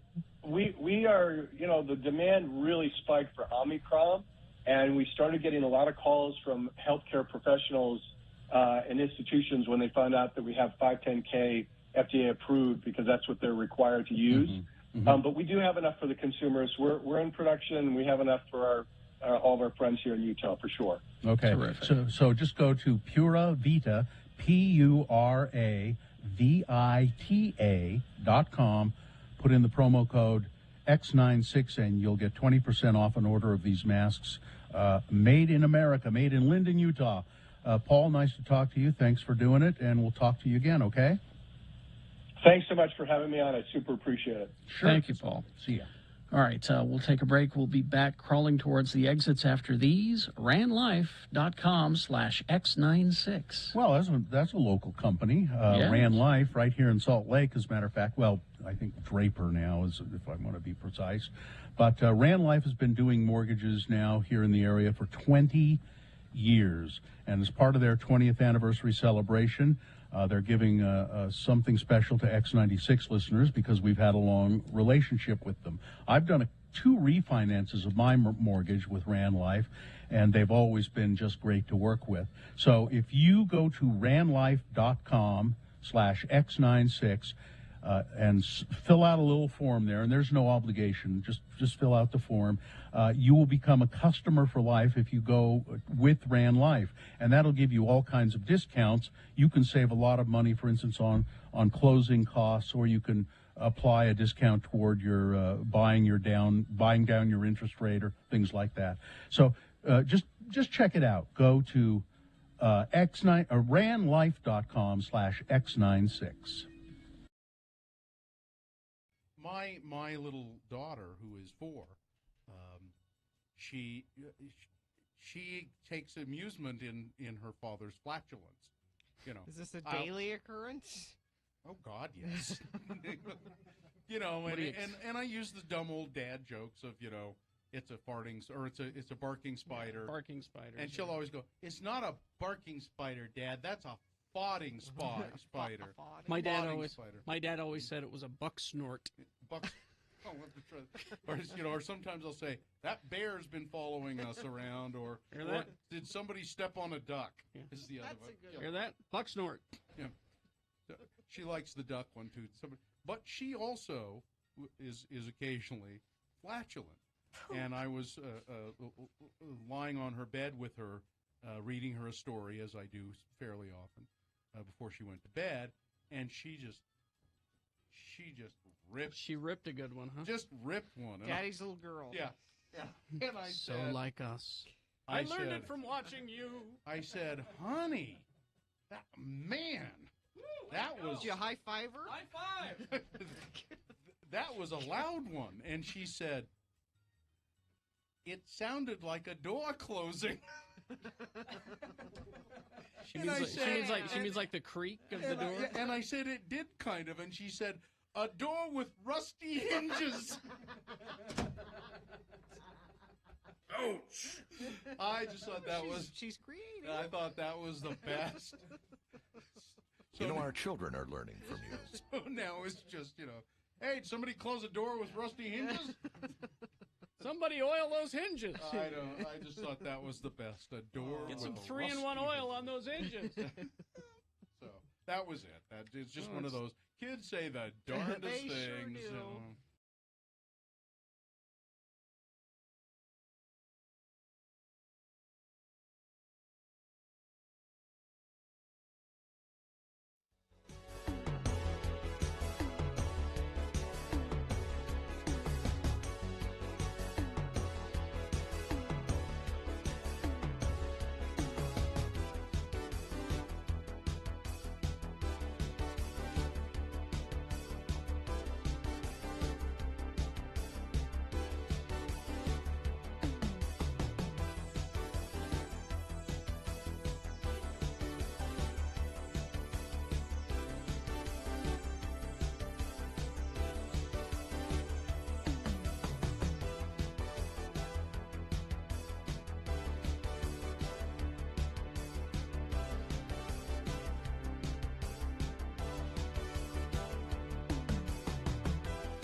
So I need to ask you two.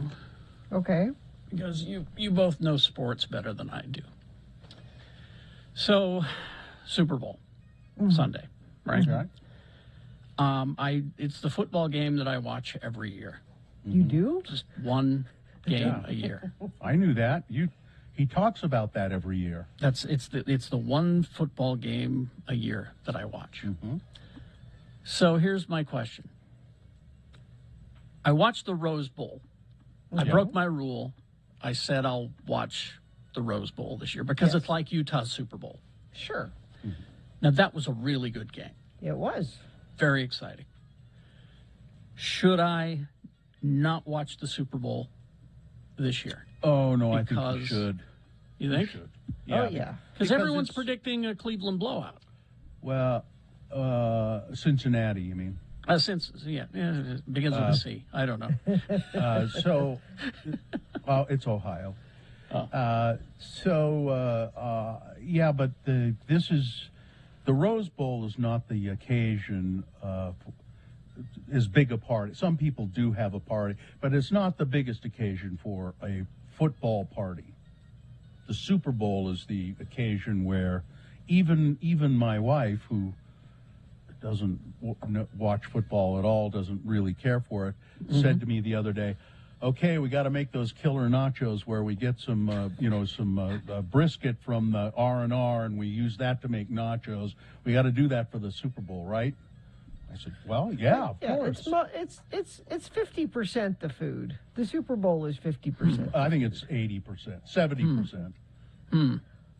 But yeah, it should be. Oftentimes, the Super Bowl is a disappointing football game. Oftentimes, yes. That has been my experience. Yeah. But I usually watch for the commercials.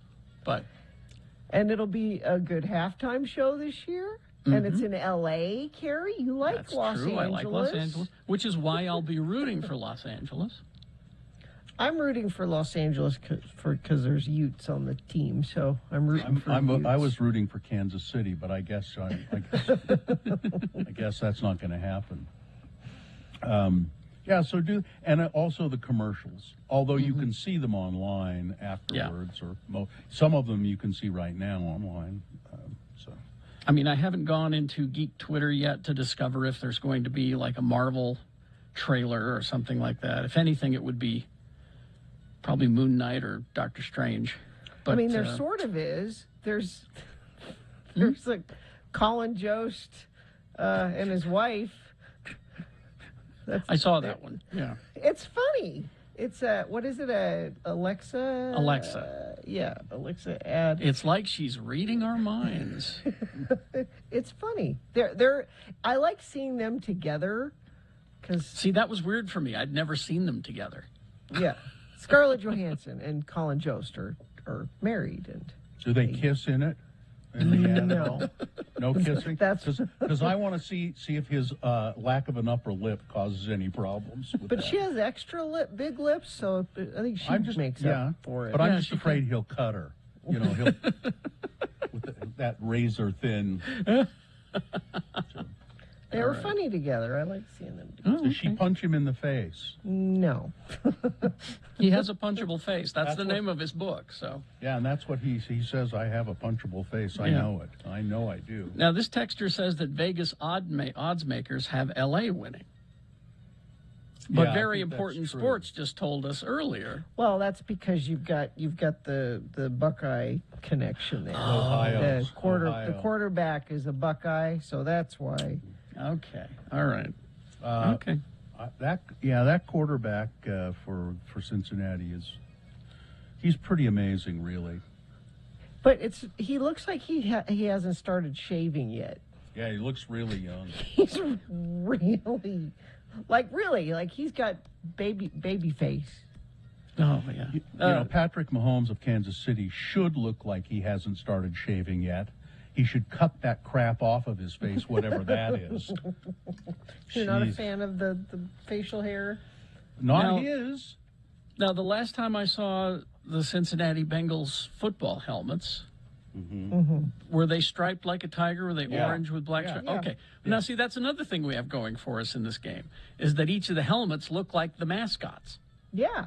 Yeah, the Rams are the Rams. They have the horns. Yeah, it's just not a symbol. They're kind of cosplaying their mascot. Well, you know, my opinion has always been that baseball, football, they should have to play in the costumes of what they are. You know, if they're the Bengals, the players all should have to actually wear tiger costumes of some sort.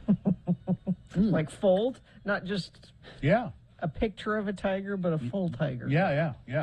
You know, the baseball team, the San Diego Padres. I mean, can't you see them all dressed as these kind of with the long robes, like a Catholic missionary? You know. If they existed anymore. Yeah. Oh, they don't anymore. And if the Houston Oilers still existed, I wonder how that would be. Well, oil rigs. You could have a dressed helmet as an with an oil oil rig on top of it. And it should constantly be flowing. Yeah. I think. Yeah, let's see.